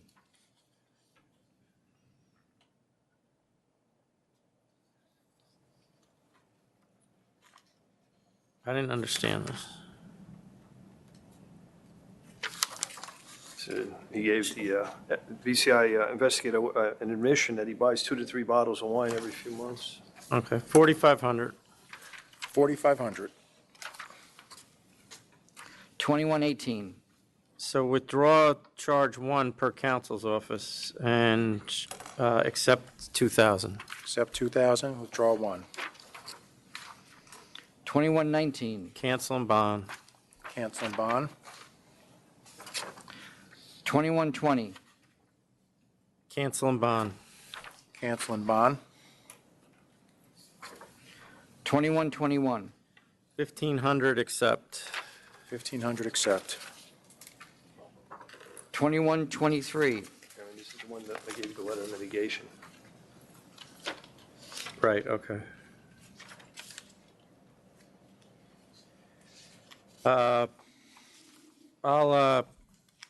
We got a letter of mitigation right here that we received.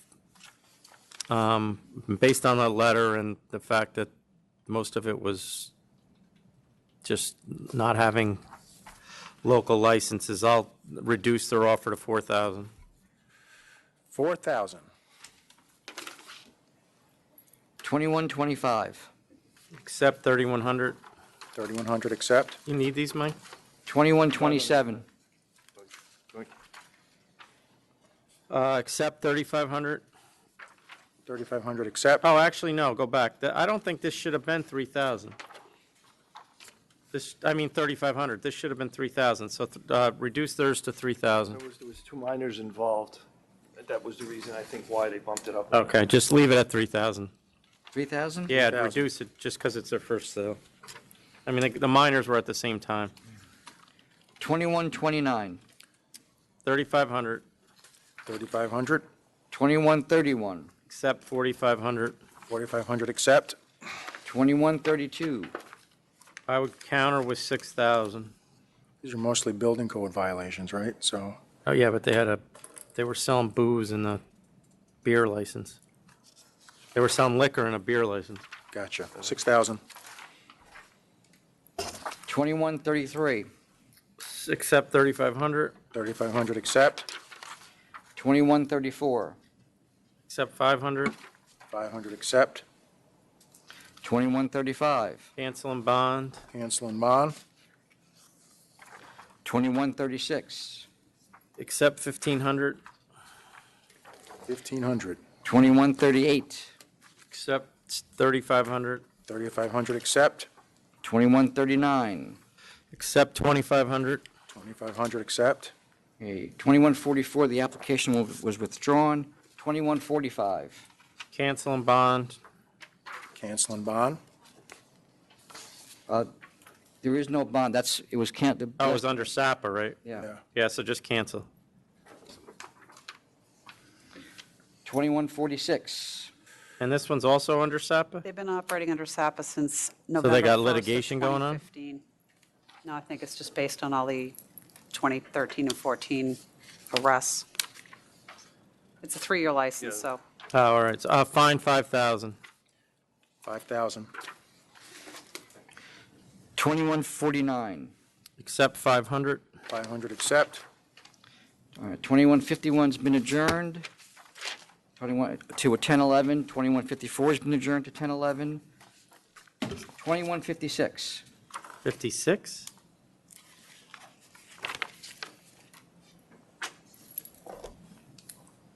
Oh, I pulled those already, okay. This is a new Package store. package store. Nobody showed up in objection, and no one showed up the applicant didn't show up either.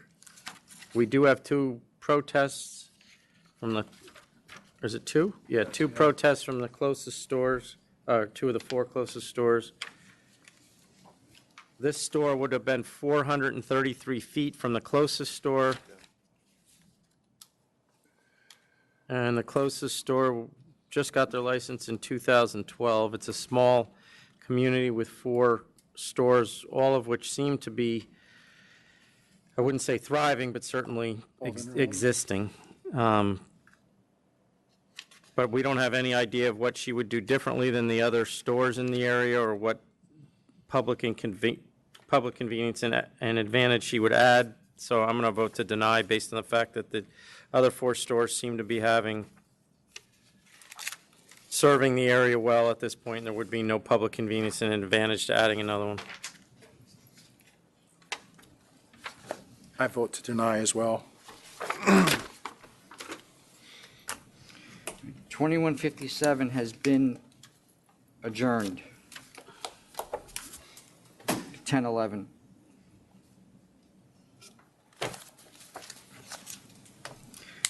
'2158 has also been adjourned. 2159.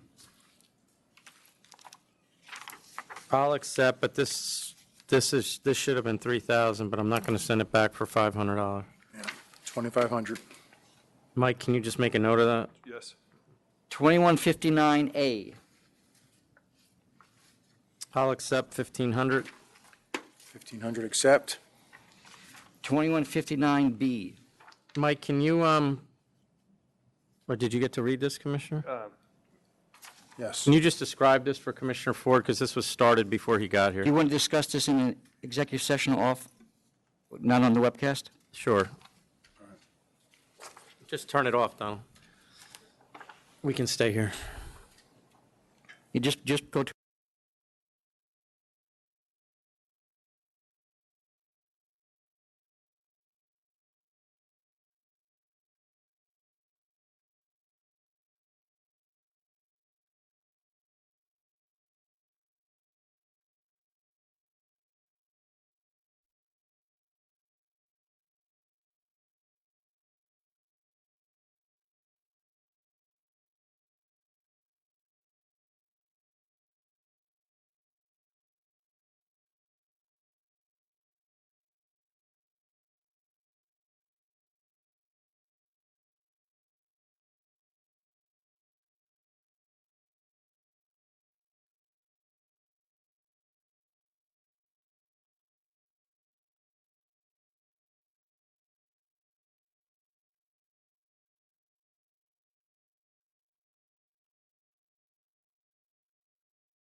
So I'm going to vote that this should be appealed.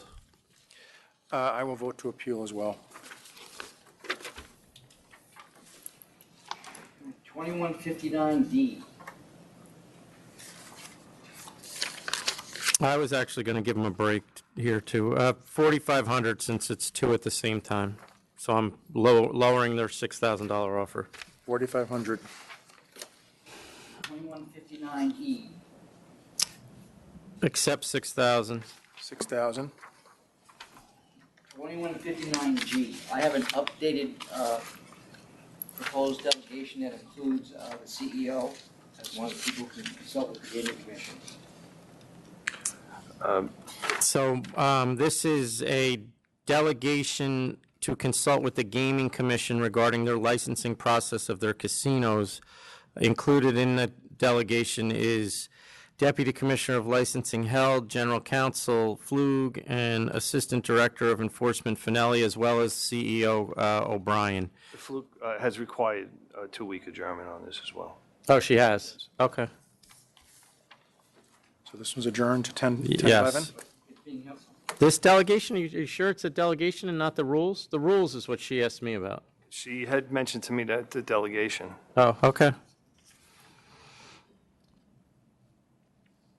So we're up 10-11.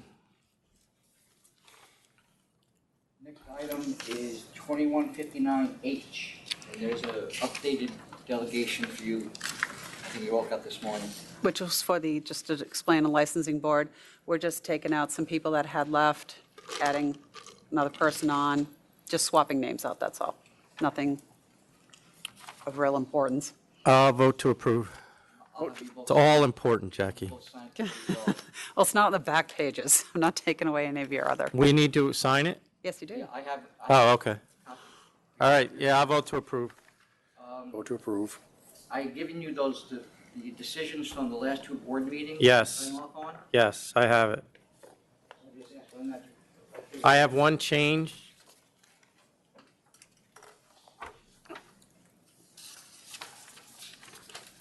Just a typo on